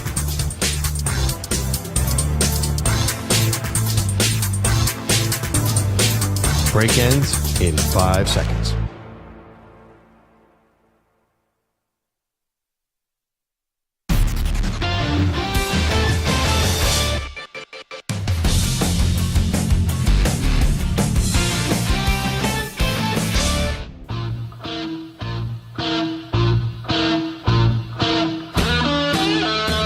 Now back to the Zach Gelb Show. I love that conversation with Braden Fiske. Phenomenal. I'm rooting for him. But I have one issue with the conversation. One issue. And it has to do with Michael Samter. I smell a fraud. Samter, little fraudulent after the interview. Thanks, Braden, for coming in. And I heard it. You thought the door was closing, but it didn't close. Samter goes, I hope my Jets can draft you. I thought you were a Chiefs fan. You misheard me. No, I didn't mishear crap. No, I said I hope the Chiefs get you. Oh, you're lucky that. And then when the door closed, you must not have heard me say the barbecue is amazing in KC. Fraud alert! Fraud alert! Fraud alert! Fraud alert! Fraud alert! I have no idea what you're talking about. Pinocchio. Chiefs Kingdom, baby. That nose is growing. This nose cannot get much bigger, I'll be honest. I mean, there's not a lot of room for this thing to go. Stu? Your thoughts here? I mean, I didn't hear it, so I don't know how much I could say, but that sounds fraudulent if that is true. That's not a good look. Stuart's just basking in the fact that the Raiders were talking to him. That's that great. Is true. That's awesome. The Steelers, the Seahawks, and the Raiders, I think, were the three teams that he specifically said. And isn't that the most bizarre thing? Like, you hear so much about someone, and this guy had a really good career. He's a phenomenal story. And with any prospect that we talk to, the first thing I do is I see what like a Lance Zierlein or a Daniel Jeremiah, any of these draft gurus, I see what the strengths and the weaknesses are. And the first thing I saw with him was small arms. And he sits down next to me, and I'm a pretty big dude. Like, I'm not one of these like traditional talk show hosts that are pretty damn small. And I look over, I'm like, small arms?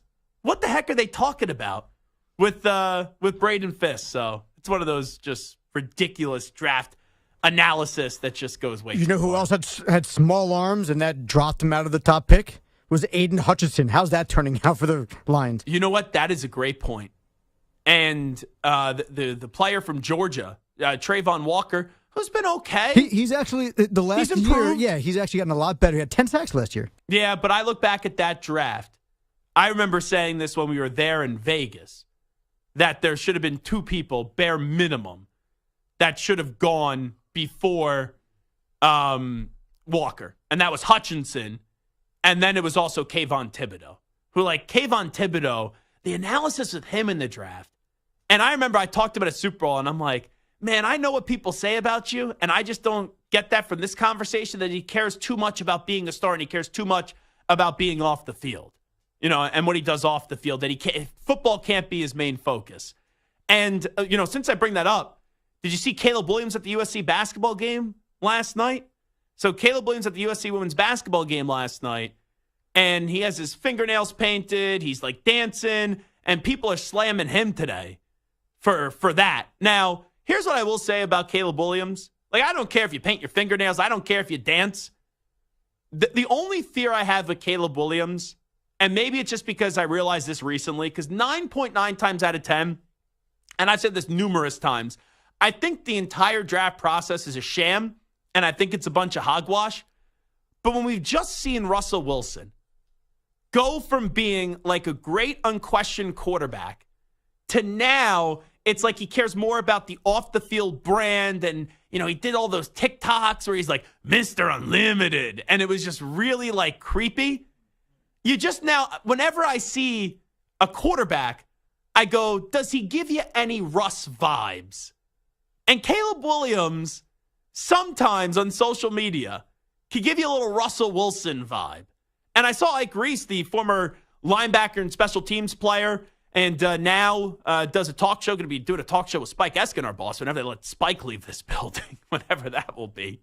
I don't know when Spike is going to leave this building. I've never seen an announcement. It's been announced, like 3-4 months ago now? Spike is still here as the program director. It's crazy. But even Ike Reese said, he just said, there's something with Caleb Williams that, he just can't get all in with Caleb Williams yet.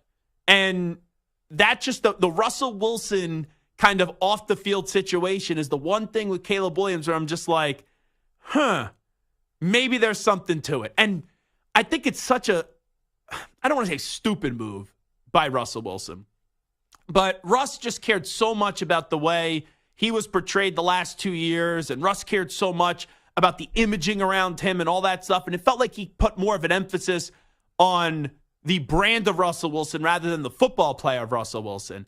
Did you see Russ already? He's working out indoors with sunglasses on, already got the legendary Steelers shirts, players on the shirts.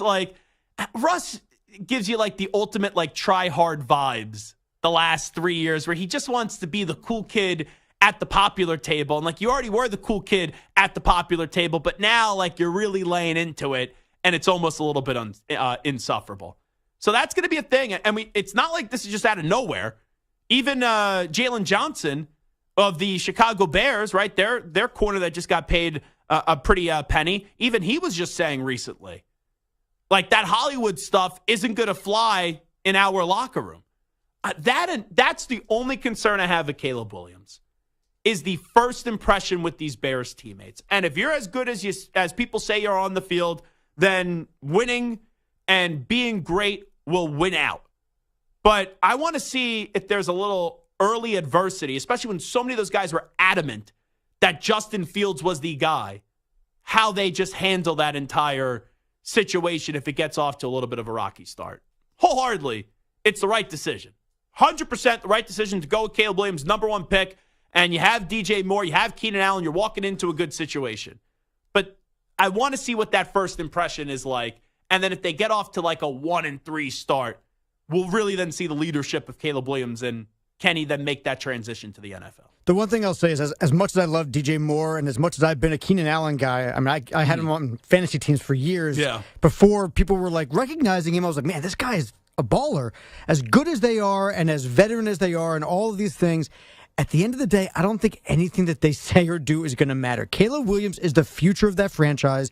They're going to bend over backwards and do whatever it takes for him to be comfortable, maybe to their detriment. But if anybody comes out and complains or has issues with Caleb Williams, they're going to be gone, right? But that doesn't mean that Bears is not going to. Yeah, that doesn't mean that the criticisms aren't valid. 100% true, right? It kind of reminds me of all the Ben Simmons stuff, right? Everyone was complaining about Ben Simmons, right? Jimmy Butler was complaining about Ben Simmons, Harden and Embiid, all these guys complaining about Ben Simmons. They coddled him too much, though. But every team chose Ben Simmons over all these other guys, and then to their detriment, and now Ben Simmons is not going to play in the NBA maybe ever again. Yeah. And all these guys got traded left and right, all because they criticized the golden child of Ben Simmons. And this could be what happened in Chicago. At the end of the day, I think DJ Moore and Keenan Allen and those guys are smart enough to fall in line. The quarterback is what matters, and the Bears are desperate for the quarterback. So we'll see what happens. So Caleb Williams is going 1. We don't know which quarterback's going 2. And a quarterback, I think, will go through. The question is, do the Patriots keep the pick or do they trade the pick? Are we going to see 4 quarterbacks go? 1, 2, 3, 4. So let's say Williams goes 1.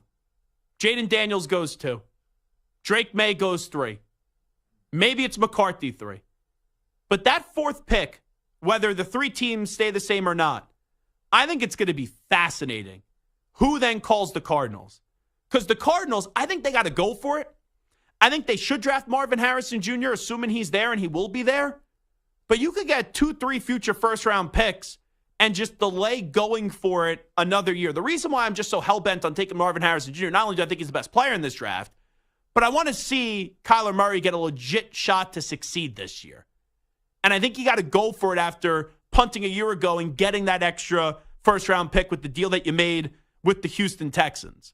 But there's reports the Giants are trying to move into the top 3, and maybe they feel like they have to now to get one of their guys because at 4 or 5, maybe a trade does happen. The Vikings, we know, want to move up. The Raiders, they want to move up. The Broncos supposedly want to move up. I actually think out of those 4 teams, the Giants, the Vikings, Raiders, and the Broncos, the team that needs to move up the most, the Minnesota Vikings. The Raiders just had a new regime come in. The Broncos, they could tank, and they could wait a year from now. The Giants, not that I think you want to rest on Daniel Jones because he's never healthy, and that regime may feel pressure to go for it, especially Joe Shane learning from Brandon Beane. Brandon Beane did go for it. This could be their last year, Brandon Beane, Joe Shane and Brian Daboll. But I think the Vikings, you don't want to mess with the whole Justin Jefferson situation, not getting his contract. You have Hawkinson. You have Addison. You have a lot of good pieces, and in a conference that's open, I think you got to go get your quarterback now after not being able to get a deal done with Kirk Cousins. Like, if you go into this season with Sam Darnold starting week 1, that's ugly. That is just ugly. All righty, this is Zach Gelb Show on CBS Sports Radio. We got the whole crew here today. Stu, and still a Jet fan, Michael Santer. Oh, Mr. Fiske. Oh, I hope you're on my Jets. I hope you're on my Jets. I thought you were a Chiefs fan. Come on, you got to get your story right. You ever get that tattoo, by the way, that you promised Mike Pinnell? I think you got to get your hearing checked, right? You know, I said Chiefs. I don't know what you were thinking. Okay. So I have to call Braden up. I have to call him up and say, hey, what was the team that guy said that he hopes you get drafted by? No, I wouldn't call him. Oh, yeah, There's you don't no want me to reason call him. Call him. You don't rat. need to call him. You're lucky you got me a Chiefs. sandwich I'm today. your producer. You got to trust me, you know? You're lucky. You're lucky that there was some food around here and you actually did well and got Stu a sandwich and got me a sandwich. You got me fed. You know what? I'll move on from the blunder and the blip and the whole Samter shtick that we all have to listen to. Chiefs. You know what, as Jerry Jones would say? My ass, as Skip Bayless would say as well. Samter being a Chiefs fan. My ass. All righty, here he is, Rich Ackerman with the latest CBS Sports Radio update. CBS Sports Radio. Sports Flash. Well, lots of rules changes for the NFL, and replay can now be used for hits out of bounds, intentional grounding, and roughing the passer penalties. And the NFL approving a radical new rule for kickoffs today, at least for the 2024 season. While the kick will still originate from the 35-yard line, the kicking team's 10 other members will line up at the opposing 40. The receiving team will have at least 7 players line up between its own 30 and 35-yard line, and the kick must be returned if it lands in the landing zone, which is between the goal line and the 20. Players cannot move until the ball hits the ground or is caught. The Steelers improving their special teams, set to sign Cordarrelle Patterson to a 2-year deal. The NFL also moving the trade deadline back a week, and the Christmas Day game is here to stay, despite the holiday falling on a Wednesday this year. With less than a month to go in the NBA regular season, teams are battling for playoff spots and positions. And tonight in Sacramento, the Kings host the Mavericks with the last guaranteed playoff spot on the line. They're tied for the 6th spot in the West, with Sacramento owning the tiebreaker. Dallas comes in riding a 4-game winning streak. I'm Rich Eck. Hey, this is JR. Let's hang out weeknights here on CBS Sports Radio for my show, the JR Sport Brief, 6 p.m. Eastern, 3 p.m. Pacific. CBS Sports Radio.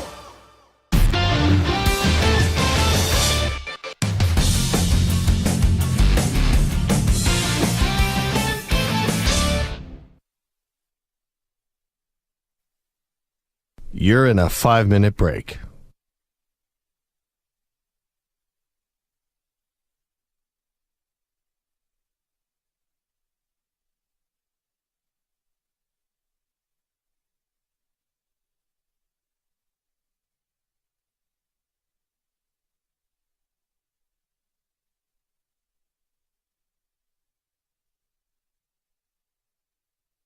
Four minutes, 30 seconds remaining.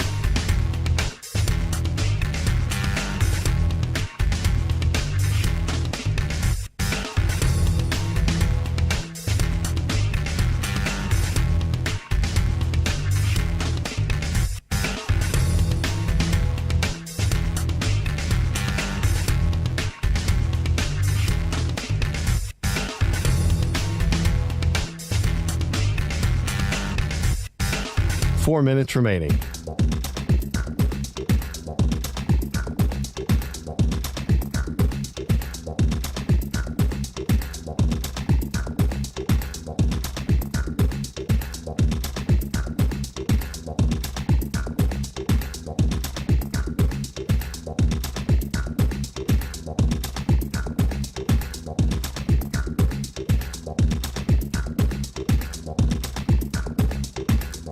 Three minutes, 30 seconds remaining.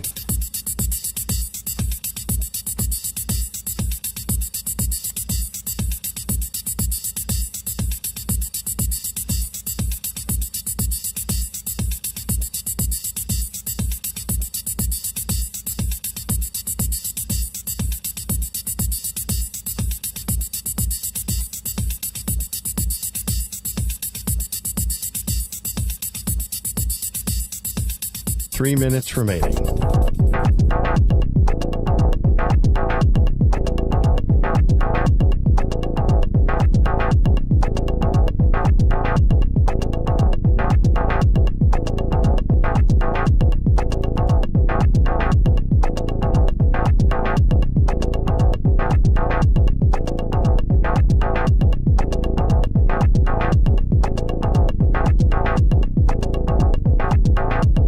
Two minutes, 30 seconds remaining.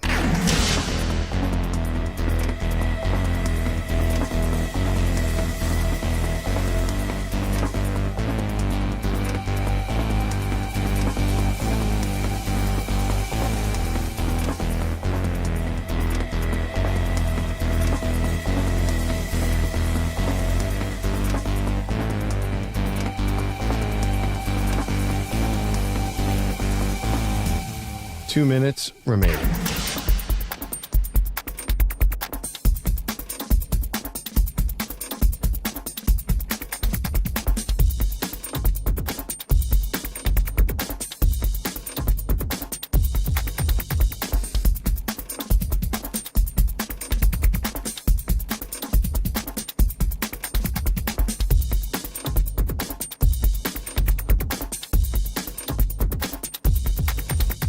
1 minute, 30 seconds remaining.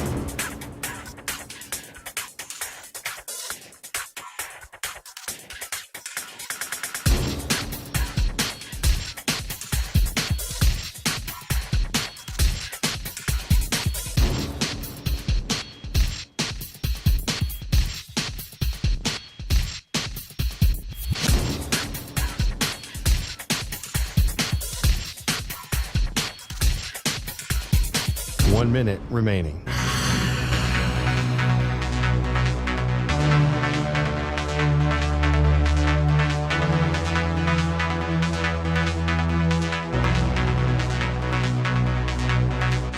Forty-five seconds remaining.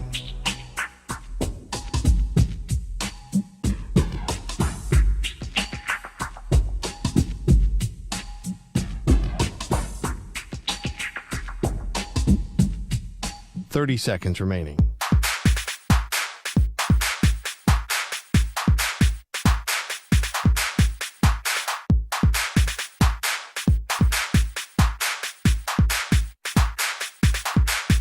Fifteen seconds.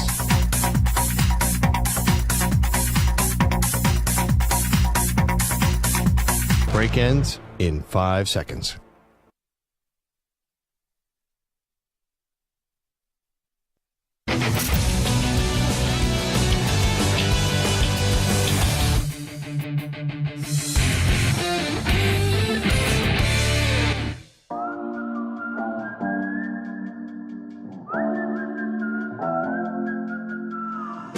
Now back to the Zach Gelb Show. So let me first say that this portion of the show is brought to you by Wesley Financial. You're stuck in a timeshare and want out? Contact Wesley Financial Group now and get a free timeshare exit information kit at wesleyfinancialgroup.com. Two rules that I have an issue with. The hip drop tackle. I'll spend the least amount of time on this compared to the other one, the NFL hybrid kickoff that they're going to have, which is just stupid. But the hip drop tackle, throw it into the long list of things that should be easy in the NFL that now no one knows what to do. Pass interference. How many times you see a guy get mugged, no flag gets thrown, a guy sneezes then on someone, it's a spot foul. A catch. Remember that whole debate? It still doesn't end. What is a catch? What isn't a catch? We don't know. Tackling has been so difficult as well because you're a defensive lineman. You can't land with the majority of your weight on a quarterback. How many times we see roughing the passer where it's just a football play? And this hip drop tackle where you're running from behind and then you latch onto someone and then you use their body weight and then drag them down like J.J. Watt is one of the more decorated defensive players ever. You know, with all the Defensive Player of the Year awards. He was asked by Pat McAfee to define what a hip drop tackle is. He's like, I don't even know. So I don't know how to tackle now. I know you can't go for the head, and now you can't chase someone down from behind and drag them down. So, like, are people just going to be then just going for people's knees now? And then you just have more ACL injuries? You know, football is a violent game. And this is my biggest problem, and it goes to this new kickoff rule. The NFL tells you how much they put an emphasis on player safety, but they're the first people, right? Oh, it's Christmas Day is on a Wednesday this year. We're going to have games. No, we're not going to give players time to rest. Or we care so much about player safety. Yeah, I know we're taking away one preseason game, but we're going to add a regular season game. Another regular season game where there's actually contact that occurs. And there will be more around the turnpike that the NFL schedule will eventually get watered down, and they'll add too many games. So the NFL's problem is, since they ignored player safety for so many years, now they try to make it priority number one. It's still not priority number one. If you don't know what priority number one is, well, it's money. But they try to spin it in different phases of the game, special teams and defense, where they try to make things safer in a sport that is a lethal sport. So this new hybrid kickoff, it just shows you how backward it is. They eliminated the old kickoff because it was unsafe, right? It was the most unsafe play, they said, in the NFL. They go to this new kickoff, and they're like, oh, we don't have enough returns. So now they've had to come up with a new plan where on the receiving team side of the field, you line up your blockers at the 35, and then the guys that are on the kickoff team line up at the 40, 5 yards apart, and you either have to wait to move until the ball lands in the 20 and rolls, or it's picked up by the return guy. And you can only have a max of 2 return guys. It's such a gimmick to me. This is like flag football. And you're definitely going to have an increase in returns, because if you kick the ball out of the end zone, this is the part of the rule that actually infuriates me the most. You then start at the 35-yard line. So you kick that ball straight out of the end zone. You start at the 35-yard line. Now, the ball bounces at like the 15 or inside the 20 and rolls out of the end zone. Then it goes to the 20. So those are just two things. That ball going to 35, that drives me bonkers. Just for the record, I think it's the 30. Out of the end zone, it's the 30. Okay, still. 30, 35, whatever. It's too much. You want to start at the 25? Like, they made that change from the 20 to 25? Okay. But to now start at, you're saying the 30? That's another 5 yards closer to the end zone? Well, so I understand the idea of it, because basically what they're saying is we want more returns. They want more returns. Right. We want more returns, and by having this rule where the kicking team can't start moving until the ball is touched by one of the returners, there's less of a likelihood of a high impact hit that's going to cause an injury. So you're getting the best of both worlds. You're getting returns and fewer injuries. So you're getting the best of both worlds. If you don't have this penalty for out of the end zone, then basically kickers are just going to try to do what they're doing and kick it as hard as they possibly can, because then there would be no incentive for them not to. By the way, if it goes out of the end zone. All the articles I'm reading says 30. All right. From the statement I have right here for the NFL, it says ball at the 35 if it goes out of the end zone. But regardless, we don't need to ruin the show over 5 yards. I'm looking at Yahoo and Washington Post. They're clearly wrong. If the NFL's saying it, then the NFL is correct. The Washington Post? Uh-oh. Kim Mulkey? Is that what we're doing here? We're reading those sleazy reporters at the Washington Post? I'm just tongue-in-cheek. But anyway, over 5 yards, it's still too many. If you're right or I'm right, I'm just reading the statement that I got where it says ball at the 35 if it goes out of the end zone. Now, here's the thing, though. Can I just say this? And maybe this is viewed as insensitive to issues and injuries and all that. Can we just go back to the old kickoff? Like, this to me seems like a gimmick. And, like, we're talking about possibility. Like, doesn't this feel like flag football to you, Samter? It just seems like a gimmick. I'll be honest. I think the getting rid of the hip hip drop tackle rule is more flag football to me. This does feel gimmicky, but there's a method to the madness. Like the runner on second base in extra innings feels overly gimmicky and stupid to me in baseball. But this feels like there's actually a purpose. We're trying to avoid injury while also have more kickoff returns. It's going to be a more entertaining product on the field that's going to be safer as well. I actually really like the kickoff rule. Yes, it's gimmicky. Yes, there's rules you have to remember, but I really like it. Why? The hip, because, like I said, it gets rid of Don't mention the hip drop because we only got a minute. But Yeah. why do you like this kickoff? Well, like I said, it's going to reduce the amount of injuries while also increasing the number of kickoffs. At this point, the kickoff is obsolete. When was the last time you really saw like a important, successful? Yeah, because they changed it. Yes. So it's been boring. The kickoff has been nothing. And if you go back to the old way, guys are going to continue getting hurt, concussions, and all these other things. So this way you solve both problems. The old way was too dangerous. The new way was boring and useless. And here's my now problem. you get both. The NFL is a dangerous game. And when they pick and choose when to parachute on when to care about player safety, they would never do, like, I know that saying they would never do this on the offensive side. They would never do something on the offensive side of the ball that takes away from the offense. They took away from special teams. They take away from the defense. And now it's like, oh, we missed the old way that it was, so now we're going to create something new. I just don't like it. And I talked to one special teams player today. And this player said that he did not like these new rules. And he thought they should go back to the old way. But that's not a battle that any of us are going to win. And also, now you have to announce that it's going to be an onside kick. No more surprise onside That's kicks. lame. Come on, what are we doing?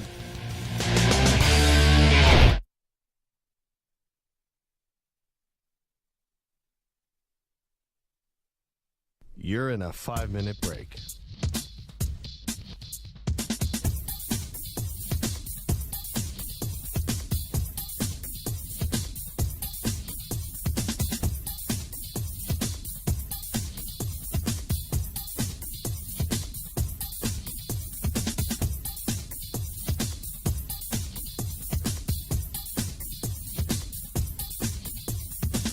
Four minutes, 30 seconds remaining.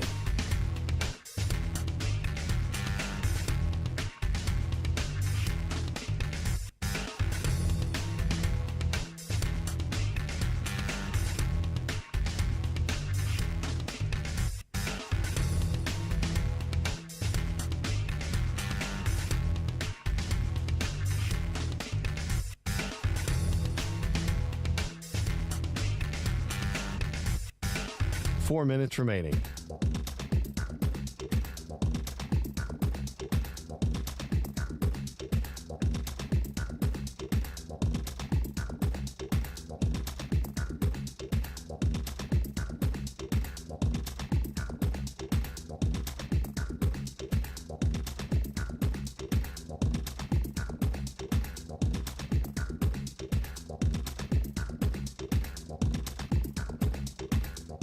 Three minutes, 30 seconds remaining.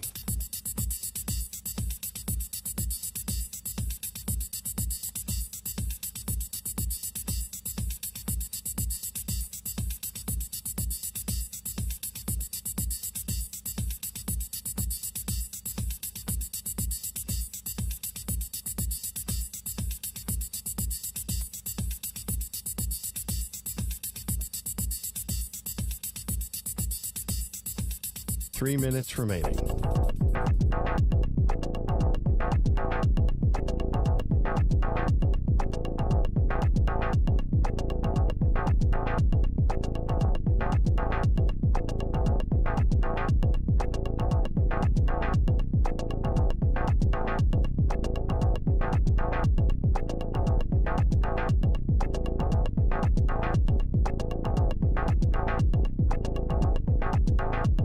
Two minutes, 30 seconds remaining.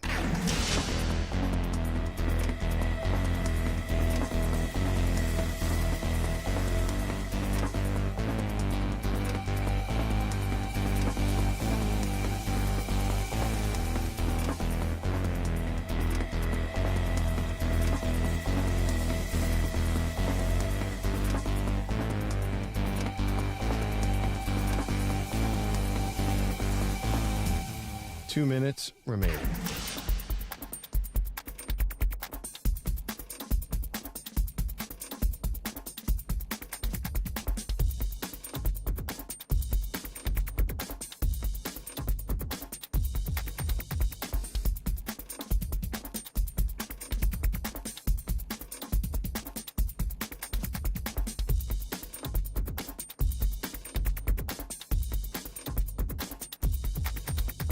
1 minute, 30 seconds remaining.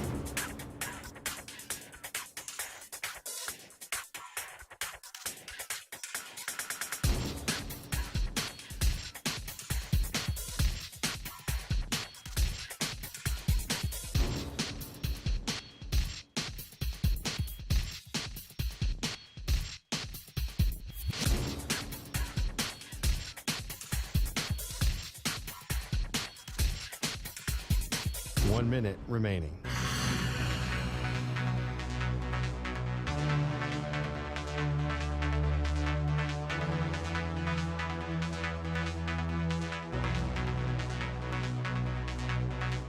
.45 seconds remaining.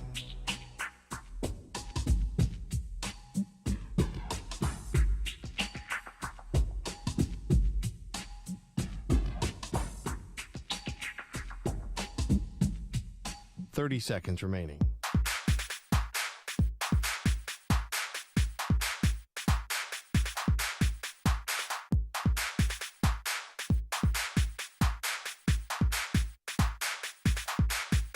.15 seconds.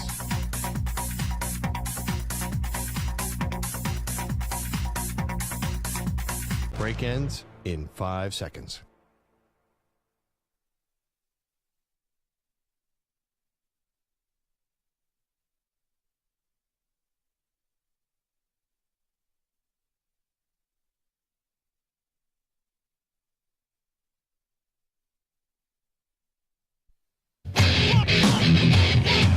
He's live. He's nationwide on CBS Sports Radio. This is the Zach Gelb Show.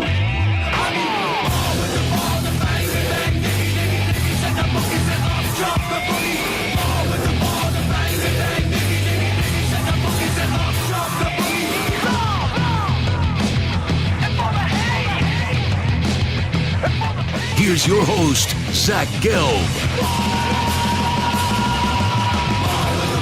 All righty, hour number 3 of our radio program. It is the Zach Gelb Show, coast to coast on CBS Sports Radio. Sports gambling has turned into a very prevalent conversation where just in the last week, you've had it in different angles. Shohei Ohtani with his interpreter, Ipe Mizuhara, who was allegedly stealing money from Ohtani to pay off his own gambling debts of up to $4.5 million that the interpreter had. And allegedly, the interpreter wasn't gambling on baseball, but there is a group of people, and I don't think it's unfair to fully not dismiss this, that believe maybe Ohtani was gambling. And there's no way that Ohtani didn't know. But when Ohtani addressed reporters the other day, he said he didn't find out about this until Ipe had to address the team and tell him what was going on. And still, there was a lot of questions that weren't allowed to be asked yesterday because the Ohtani camp didn't allow him to take any questions at the press conference. And there's still questions on how Ipe had access to the account and how no one realized that these wire transfers from Ohtani's account and all the money was missing. So there are still many questions left unanswered where it creates to some a level of us not being able to trust if the product is pure. There was also an incident with Reese Davis over the weekend at ESPN where this turned into a very big deal in the gambling world.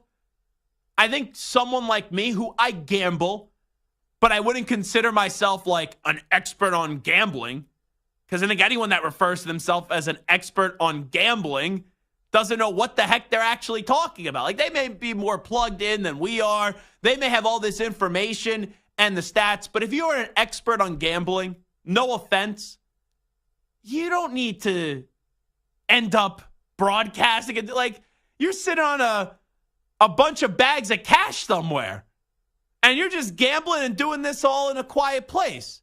Now, there's some people that are really good that give out picks. You know, I know a bunch of people that give out picks, and their record is a lot better than my record or other people's record. But I don't think there is a thing of where someone is actually a gambling expert. Like anyone that says, I could guarantee you a win, there's no such thing as a guaranteed win when it comes to gambling. But what happened with Reese Davis over the weekend is they had one of these. See, I don't want it to sound as if I'm going after people in that line of work, because I have a lot of friends that are in that line of work. Like Nick Costos, I think is brilliant. That works for BetQL. He does a really good job. I always love talking to Nick. But they had one of their betting people on ESPN, and Reese Davis was like, oh, that's a lock. And people lost their mind because nothing is technically a lock, no matter what you say. So that was the second gambling story. And then I think the timing of this one is funny, even though it's a serious issue. But you have the Ohtani press conference going on yesterday. And that press conference was at about 5:45, let's say, p.m. Eastern time.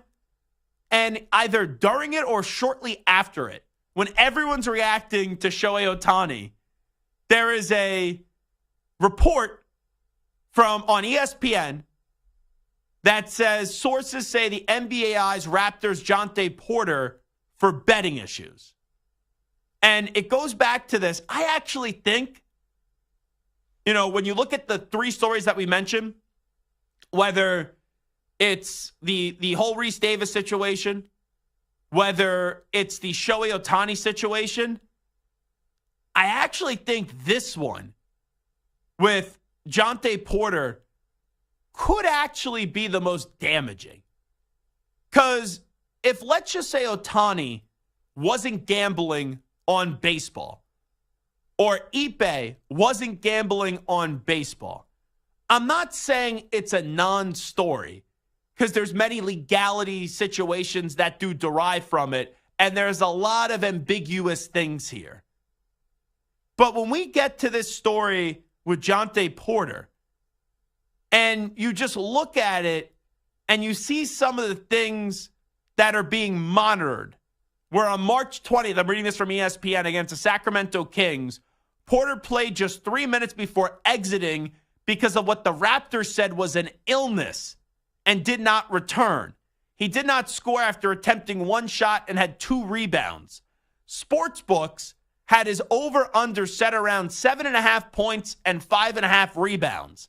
The next day, DraftKings Sportsbook reported in a media release that Porter's prop bets were the number one moneymaker from the night in the NBA. Now, I'm not accusing anyone of anything, but let me just be Zach Gelb, a fan here for a second. Zach Gelb, a basketball fan for a second. This is not LeBron. This is not Nikola Jokic. Giannis Antetokounmpo. Like, this isn't a household name we're talking about. And there's a lot of action on the under of 7.5 points and 5.5 rebounds. And it was the number one moneymaker from that night. And Jonte Porter just mysteriously leaves the game with an illness and didn't return? Now, was he in on it? Was someone threatening him? Like, I'm just asking. Did someone offer him a bunch of money that hasn't come out yet? That situation, though, out of all these, Ohtani will be sexier, Ohtani will be juicier in terms of the coverage because he's the face of the sport. But for me personally, what I care about, whether Ohtani or his interpreter were gambling on baseball or not, and so far, everyone said there was no gambling on baseball. That, to me, is the biggest part of that story. When you get to the Reese Davis situation, he was making a joke. That's not a gambling guy. He said something that I guess you're not supposed to say. But in terms of this Jonte Porter story, this is where people that I used to laugh at, like, remember, it wasn't that long ago I was doing 2 to 6 a.m. Eastern time on the weeknights, on the weekends. There was many times where someone would call me And I would personally question their sobriety, but they would be talking about a bet and they would be like, oh, the fix is in. Oh, someone impacted this game, and 9.9 times out of 10, I would tell that person, no, you're just upset that you lost. But how you empower that crowd with how in a lot of these places gambling is legal now is when you see issues pop up with the athletes in sport. And I know some people will say, but Zach, if they're betting on themselves to do positive, then there should be no issue. You can't allow it to happen because then it opens up Pandora's box. And I don't know what Jonte Porter did or didn't do. And these are just allegations, and these are just the stats, and these are just the facts that the Porter prop bets were the number one moneymaker from the night in the NBA. And I don't know if he was involved or not. But it's very, very peculiar when he leaves the game with an illness and the unders hit, and it was the most bet on thing. And listen, you would imagine that a guy like Giannis or Jokic or Luka or LeBron, those kinds of over-unders are hit all the time. People aren't putting over-unders on Jonte Porter, the guy who plays, 5 to 10 minutes a game. People who put over-unders on guys like that are either degenerates or they know something. And this is really concerning because, like you said, with Ohtani... By the way, you shafted him.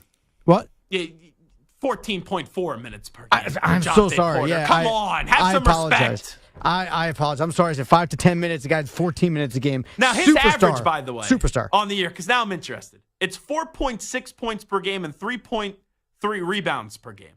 Number one, how does anyone even find the over-under, I'm going to sound like an old man here, of Jonte Porter's points and rebounds? Like, I have friends that will text me bets when they win, and they're like, look at this parlay that I hit. And I'm like, how'd you even think to bet the over, the under on this player?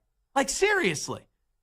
But the fact that there was that much money in this one night, and then you factor in also that at least one other U.S. sportsbook detected unusual betting interest on the Porter props in the games in question, a sportsbook industry source told ESPN that multiple betting accounts attempted to bet large amounts upwards of $10,000 and $20,000 on Porter unders in January against the Clippers. The betting limit NBA player props by sportsbook and customers, but are typically around $1,000 to $2,000.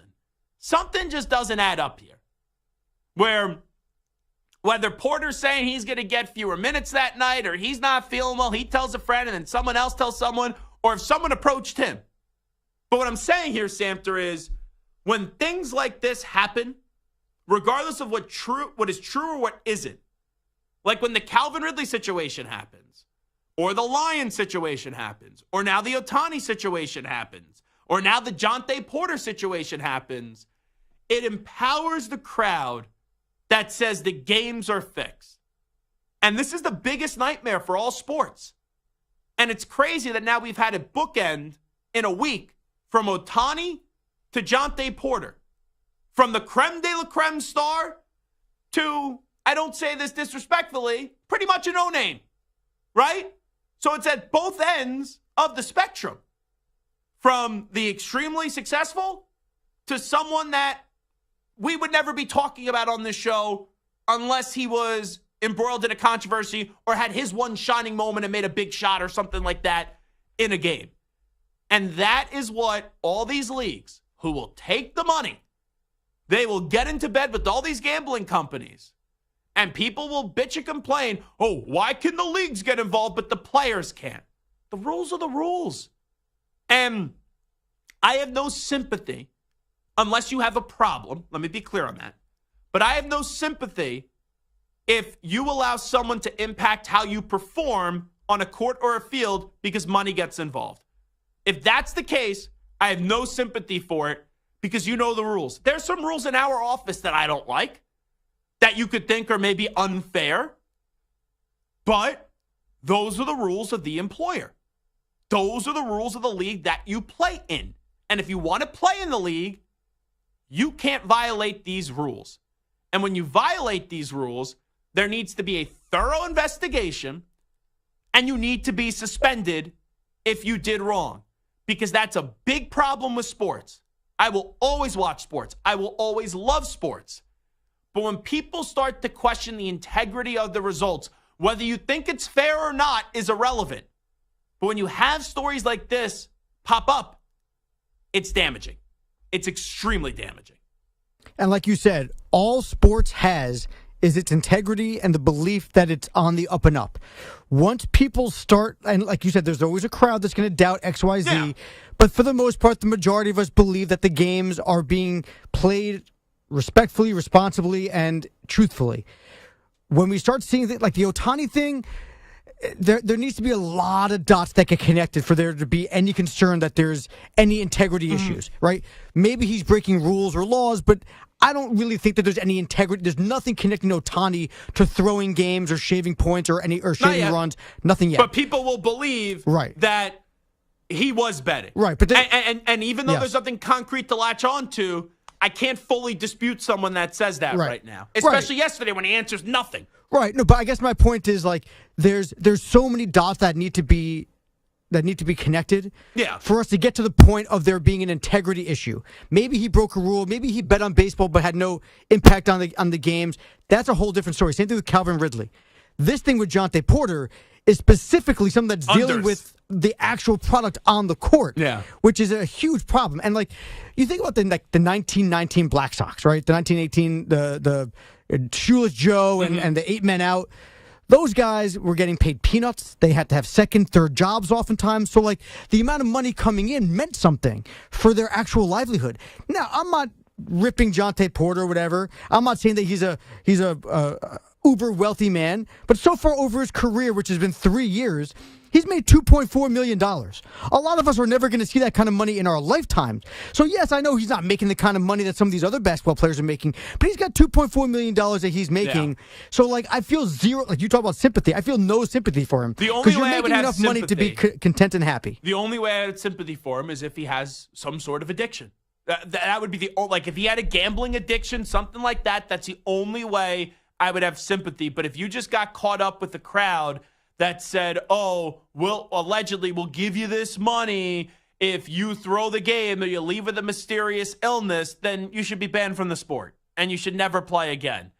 But I do find it interesting with Ohtani. They weren't going to launch an investigation. Now they have launched an investigation. The Ohtani situation, I don't think it ends up getting to a point where Ohtani misses a significant amount of time, if any time at all. Like, it's out of the realm of possibilities because they were dealing with a bookmaker that he does get some sort of punishment. But I don't think anything substantial is going to come from the Ohtani thing that, like you said, directly links him to betting. Now, there's a whole different issue when the feds are involved, too. But when it comes to this Jonte Porter, this, to me, with how odd it is to bet on his unders, and then he mysteriously leaves the game with an illness, and then it was the most bet on, like, that, to me, is wild. That's a wild story. And it's not, these aren't the only stories. There was a story with allegations about my alma mater. You know, we haven't heard much about that, but there were things about that Temple basketball team and investigations up against UAB. How about it was Iowa and Iowa State over a year ago with players that were actively the backup playing. Quarterback, yeah. There's been a good amount, and like sometimes you got to send a message. We are past the sending the message stage.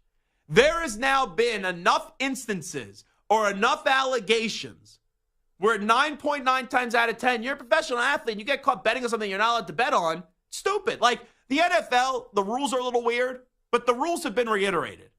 Like you can't bet in the facility.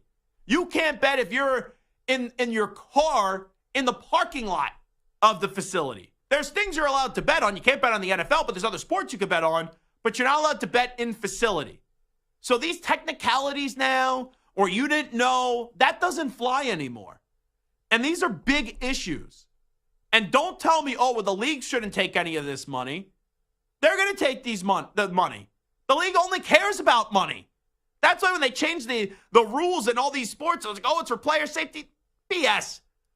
They would keep those rules if it impacted, the way that it was unsafe, if it impacted the dollars and cents of the league. So in this case, they're going to take the money. The leagues are. The players can't. And the DeJounte Porter one, I don't know. In the last 24 hours, has this been a big story? Like the Ohtani thing was like, whoa, explosive, talked about.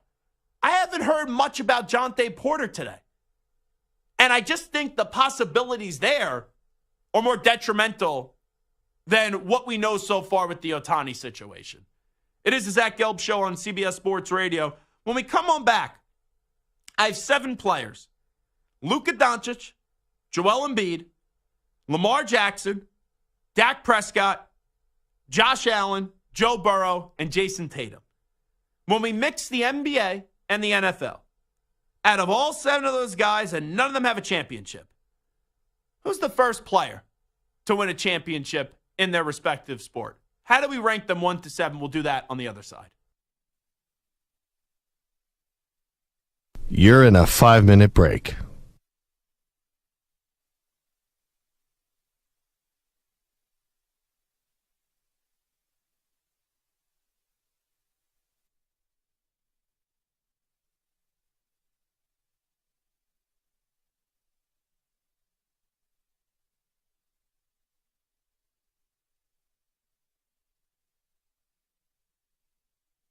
Four minutes, 30 seconds remaining.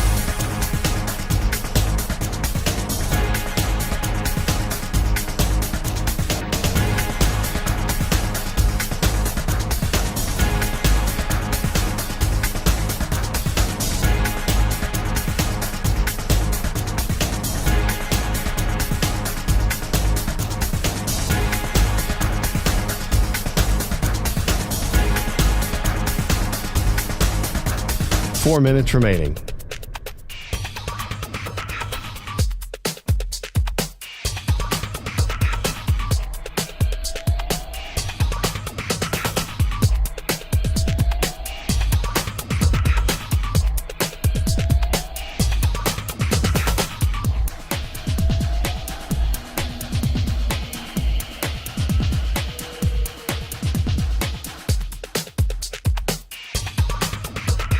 Three minutes, 30 seconds remaining.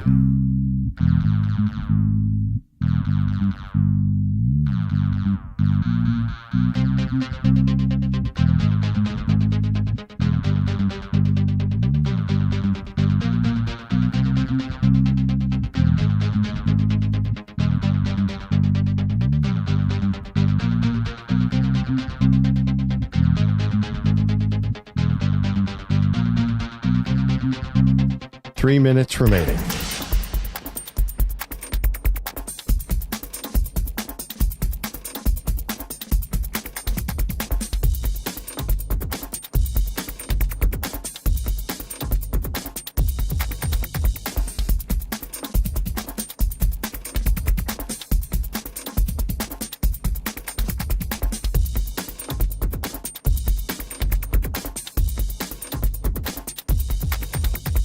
Two minutes, 30 seconds remaining.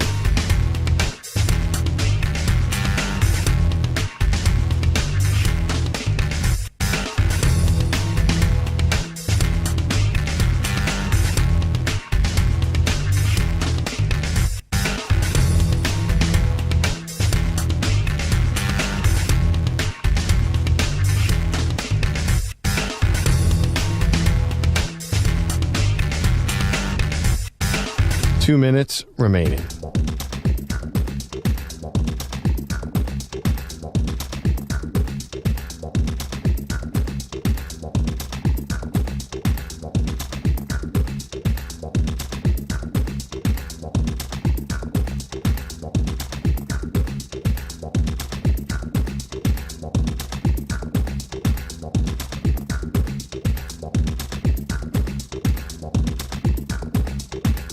One minute, 30 seconds remaining.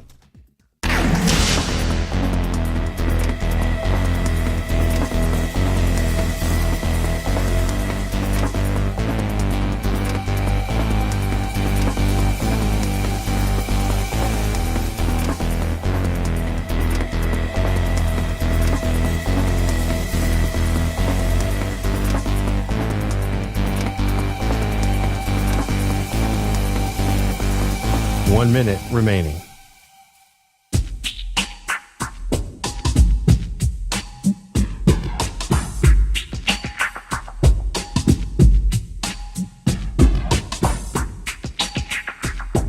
.45 seconds remaining.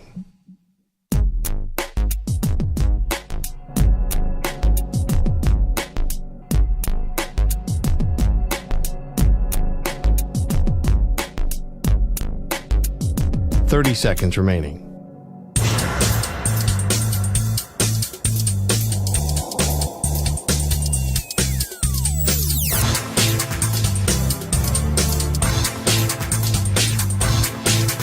.15 seconds.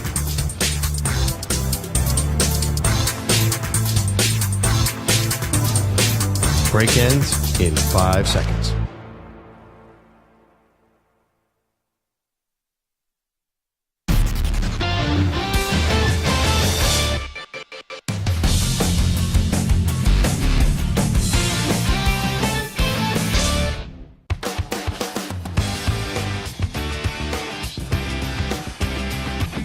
Now back to the Zach Gelb Show. All right, it is the Zach Gelb Show, coast to coast on CBS Sports Radio. Who wins a championship first? I'll give you 7 players. Joe Burrow, Luka Doncic, Joel Embiid, Josh Allen, Dak Prescott, Lamar Jackson, Jason Tatum. Out of those 7 players, I will order them up 7-1, 7 being the player I have the least amount of confidence in winning a championship, and then the player that I have the most amount of confidence in. So coming in at 7th, I'm going to say it's Dak Prescott.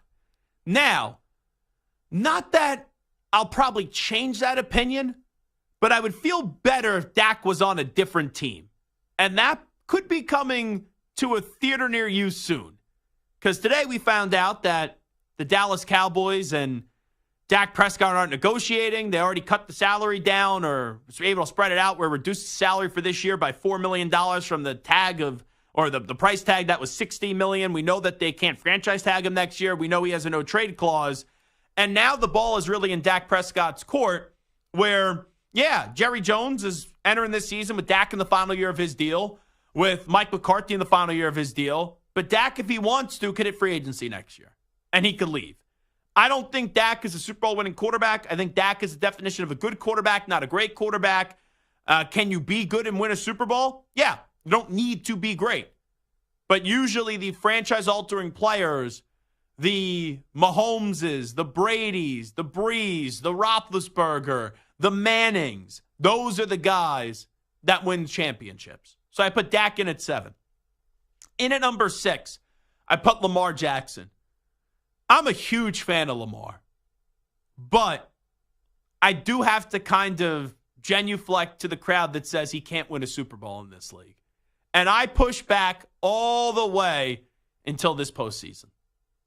He's now won 2 MVPs. He has been a great regular season quarterback. But now there is more of a sample size and more than enough of a sample size where the postseason conversation is legitimate. Like sometimes in sports, when people go, oh, a player hasn't got it done yet, so he'll never get it done. I'm like, how long of a sample size is it? And were they put in the right situation? Like there's a player on this list that I don't think has been put in the right situation yet. And people go, oh, he can't get the job done, but then he got to a conference finals. For Lamar, the road to get to the Super Bowl this year was as easier as it's ever going to be. You had to beat the Texans. And I have a lot of respect for the Texans. I think C.J. Stroud's going to win a Super Bowl in this league. But you had to play a good second half against the Texans to just get to the AFC Championship game. And Patrick Mahomes didn't score a point in the second half, and you still couldn't find a way to beat him out. That's a problem. So I put Lamar in at 6. So Dak 7, Lamar 6. On athletes that are the 7 that I listed that I have the most confidence in to win a championship. In at number 5, it's Joel the Process Embiid. Can't stay healthy. In Philadelphia, I like Maxey, but I don't think they have enough to win a championship. And for Embiid, for him to win a title, I think he has to go somewhere else. Because as great as Embiid is, and he has won an MVP, I have said this for years now. You go back and you look at some of those performances in the postseason, yes, James Harden gets blamed. Yes, Ben Simmons gets blamed. Yes, Doc Rivers gets blamed. There's a lot of blame to go around.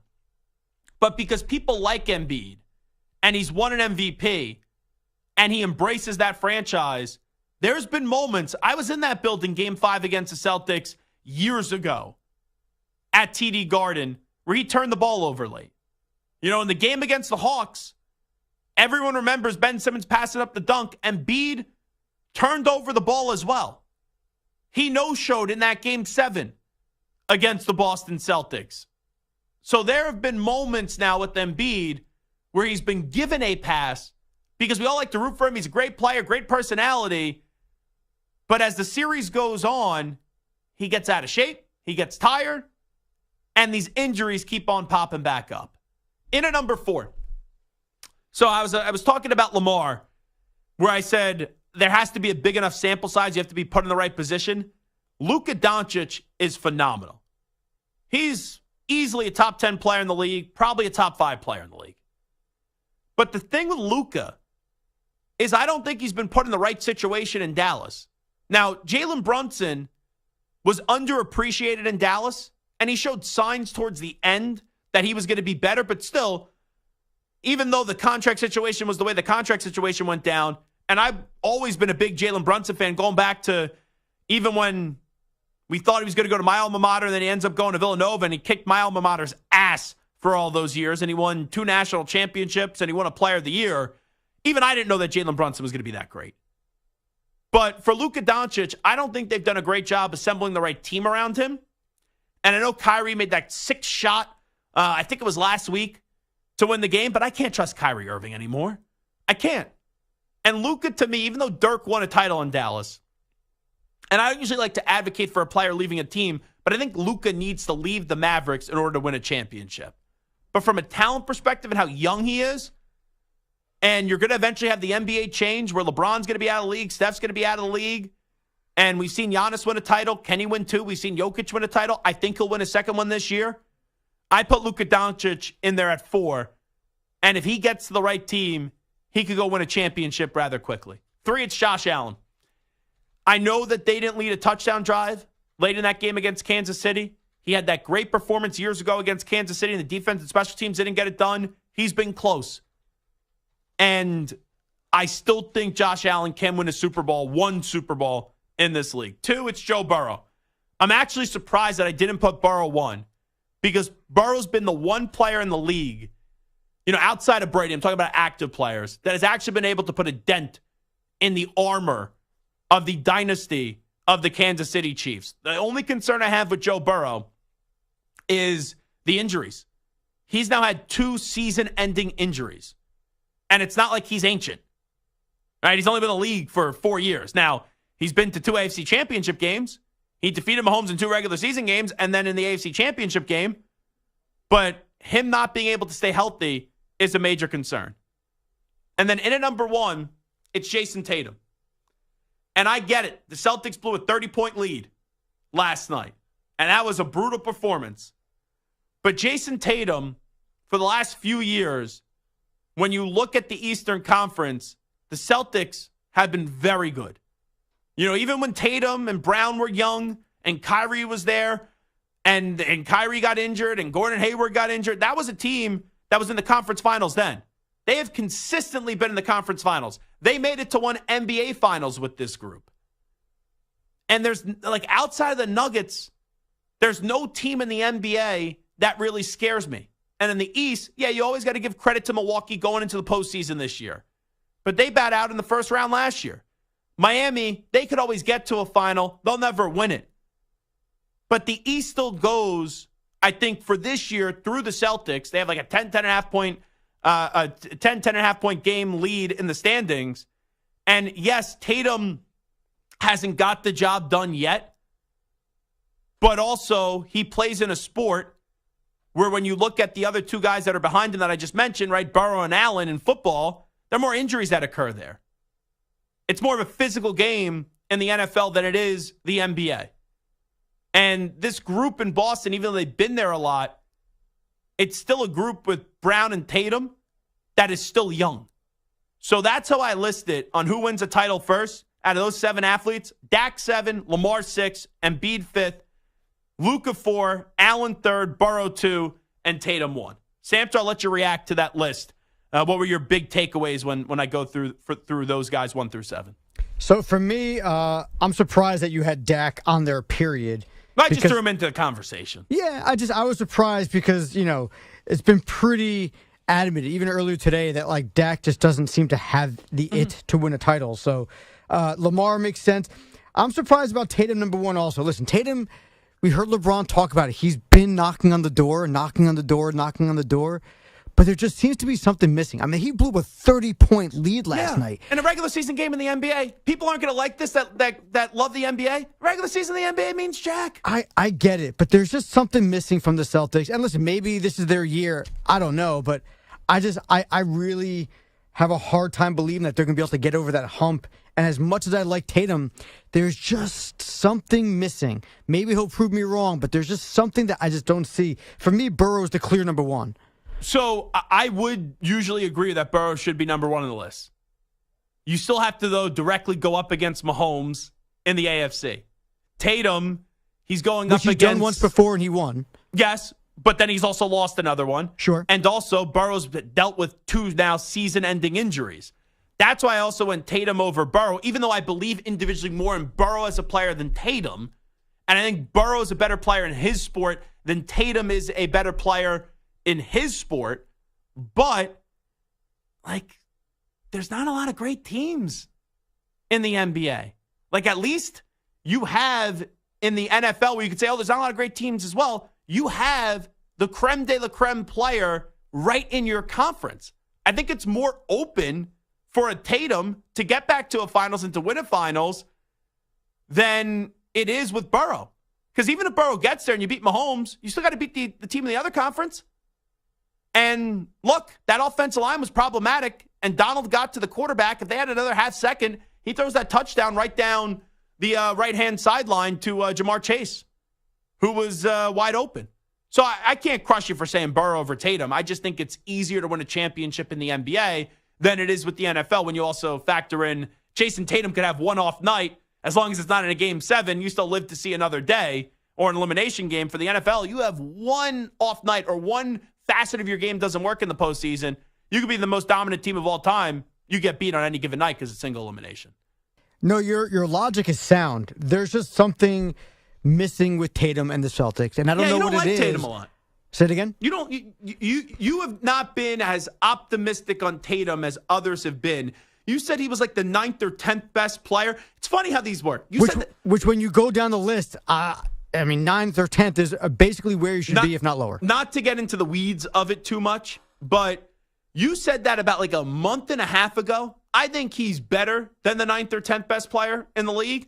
But I was watching ESPN the other day on First Take. They legitimately had the same conversation a month and a half later, where Russo said he's like 8 or 9. He was you. And Stephen A was like, that's preposterous. And he went through the list. And there was a lot of people that Stephen A was like, no, yeah, I trust that guy more than Tatum. I trust that guy more than Tatum. So it's funny. Conversations we have a month and a half ago then happen a month and a half later. Hey, listen, on the most popular visionaries. television show right now working in sports. Yeah. All righty. This is Zach Gelb Show on CBS Sports Radio. We'll come on back with a news brief update time first. Here he is, the Act Man, Rich Ackerman. CBS Sports Radio. Sports Flash. Well, the NFL will have a much different approach to kickoffs next year. A new rule adopted today after a 29-3 vote and will be in play for at least next year. Then it could be revisited. But the kicker will still kick from the 35-yard line but can't cross midfield, while the other 10 players on the kicking team will be lined up at the opposing 40. The receiving team will set up its team between the 30 and 35, and a maximum of 2 men can be back to field the kick. 3 penalties can now go to a video assist: roughing the passer, intentional grounding, and a hit out of bounds. The trade deadline has also been moved back a week, and the NFL will continue to have games on Christmas Day, despite it being on a Wednesday this year. The Steelers are reportedly set to sign Cordarrelle Patterson to a 2-year deal. The Oklahoma City Thunder go for their 50th win tonight, something they haven't done since 2015-2016. They're in New Orleans trying to forget about a 25-point loss to Milwaukee on Sunday. The Pelicans currently tied for 4th in the West with the Clippers, and right behind them, the Mavericks and Kings will meet tonight in Sacramento, tied for the 6th and final guaranteed playoff spot in the West. The Mavericks are riding a 4-game winning streak. I'm Rich Ackerman. Hey there, I'm Bart Winkler, host of The Bart Winkler Show here on CBS Sports Radio. Weeknights 10 Eastern, 7 Pacific. I'll be there. You be there too. CBS Sports Radio.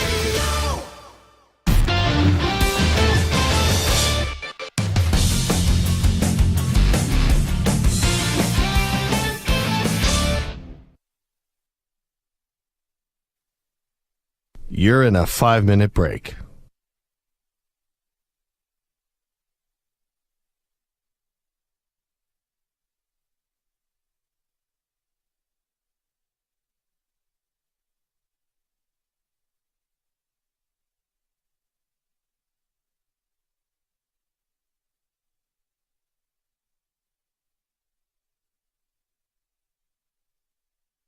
Four minutes, 30 seconds remaining.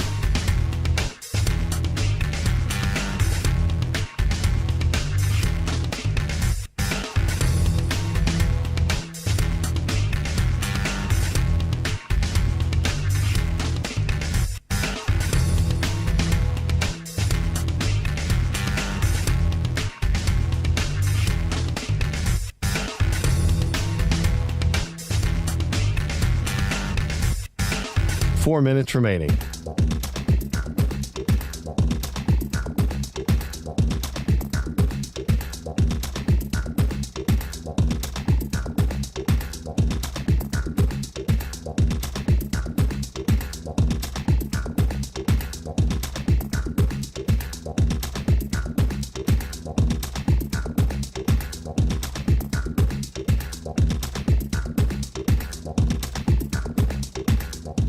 Three minutes, 30 seconds remaining.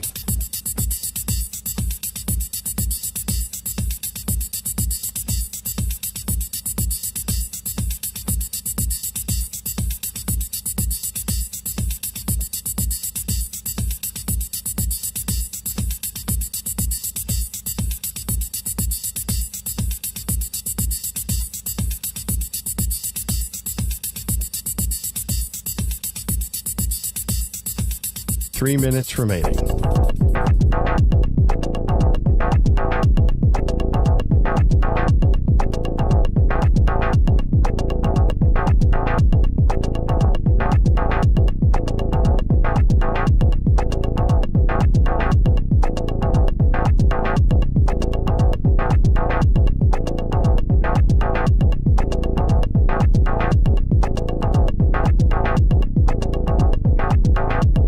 Two minutes, 30 seconds remaining.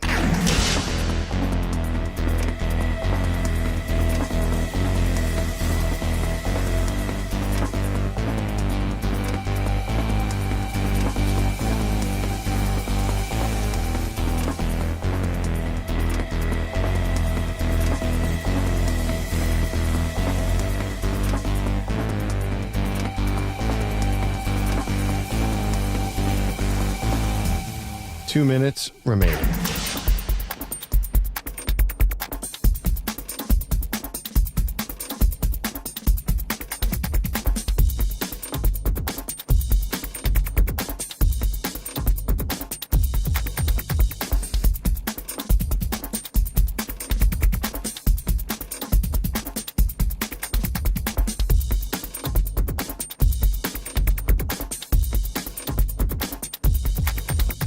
One minute, 30 seconds remaining.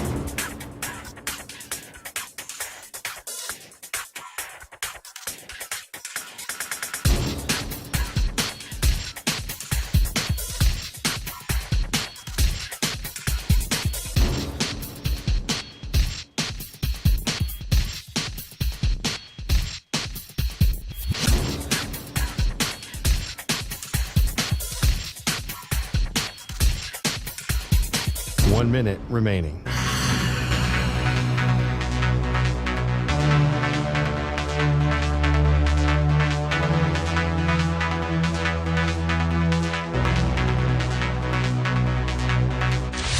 Five seconds remaining.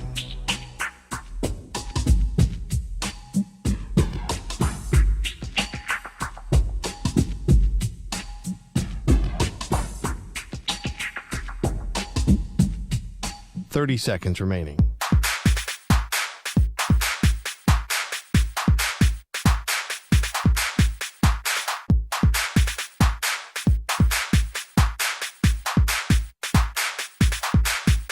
Fifteen seconds.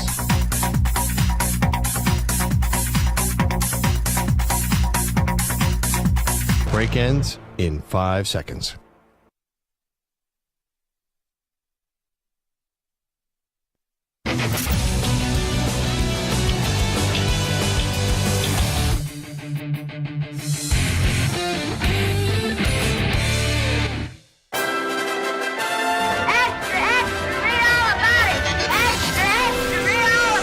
Time for your daily news brief. We get you caught up on the rumors, reports, and reconnaissance from the day in sports.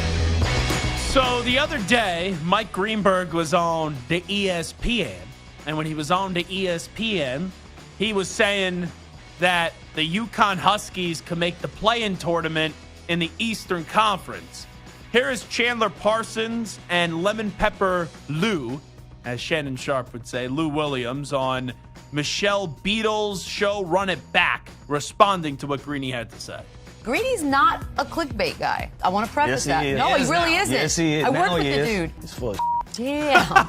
As it stands, Greeny, UConn can beat the Atlanta Hawks tonight. I mean, I'd like to see it. UConn might Can lose this Can round they in the compete NCAA with the tournament. Chicago Bulls right now? Miami Heat are in the play-in. Can they beat the Miami Oh, well, Heat? that's a tricky one. They might not even win the NCAA championship. I don't have a They winning. probably won't. Let alone compete for a play-in spot in the National Basketball Association. This is crazy. Why are Greeny. y'all so sensitive when we bring up these college? this is just- because we work very hard at being professional athletes for people to wake up and think student kids athletes work are going hard. to beat The best They player, still go to class. the best We don't player go to class. on UConn wouldn't play on the Detroit Pistons right now. So how the hell would this college basketball team beat any of these teams that are in Levels. contention to make the NBA playoffs? This is Levels. just stupid.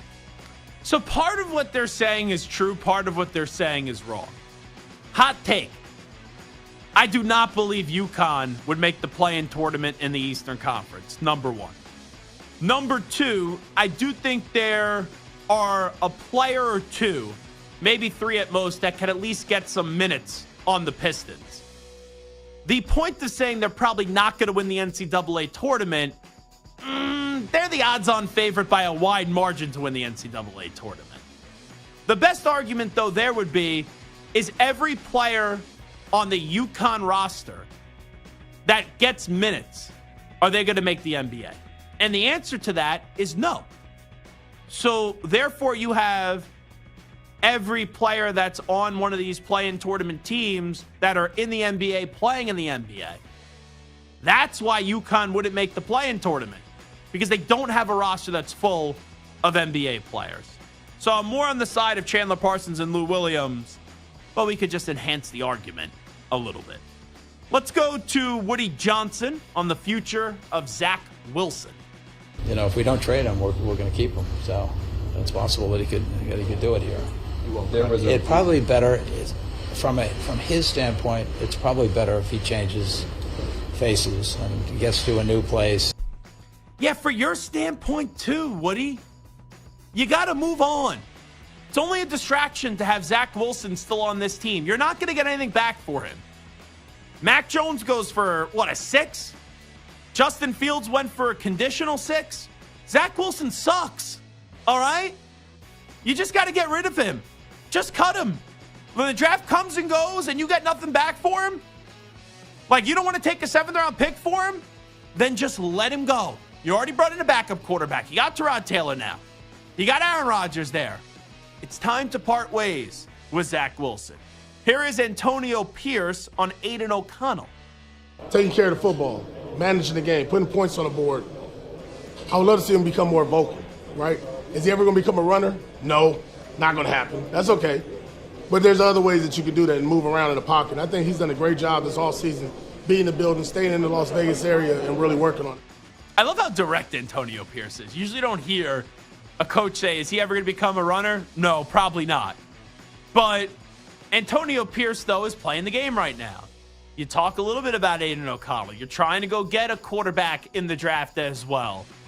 You got to massage like many different players right now where, yeah, you buy into the McCarthy hype train. You buy into the Jaden Daniels hype train. And then if you can't move up and Telesco can't go get a quarterback in the first round of the draft, then you still got to go pump up your own guy that's already there that you don't intend to be your guy. Here is Robert Kraft on why Calvin Ridley didn't sign with the New England Patriots. There was, one outstanding receiver that unfortunately we couldn't close. It was not because of finance. He made clearly his girlfriend wanted to be in the South. And we had a situation where the taxes were like almost 10% higher, and we offered or were willing to keep going at that premium. But he didn't want to be in the Northeast.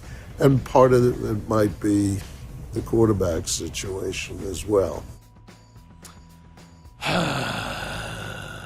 He better marry that girlfriend if he's making his career decisions based on a girl he's dating and not his wife. I thought you meant Robert Kraft. I'm like, he already got remarried. No, Calvin Ridley. If he has a girlfriend that he's not married to and she's making decisions as where he's going to play football, he better marry that girl. Here's why I'm upset. Guy's girlfriend says, I don't want to go to Foxborough. Fine.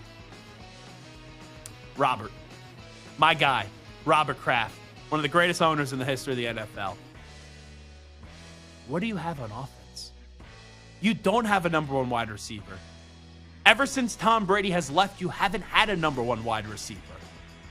So you can't just say, oh, we tried and we got left at the altar. It's been 4 freaking years where this team has not had talent.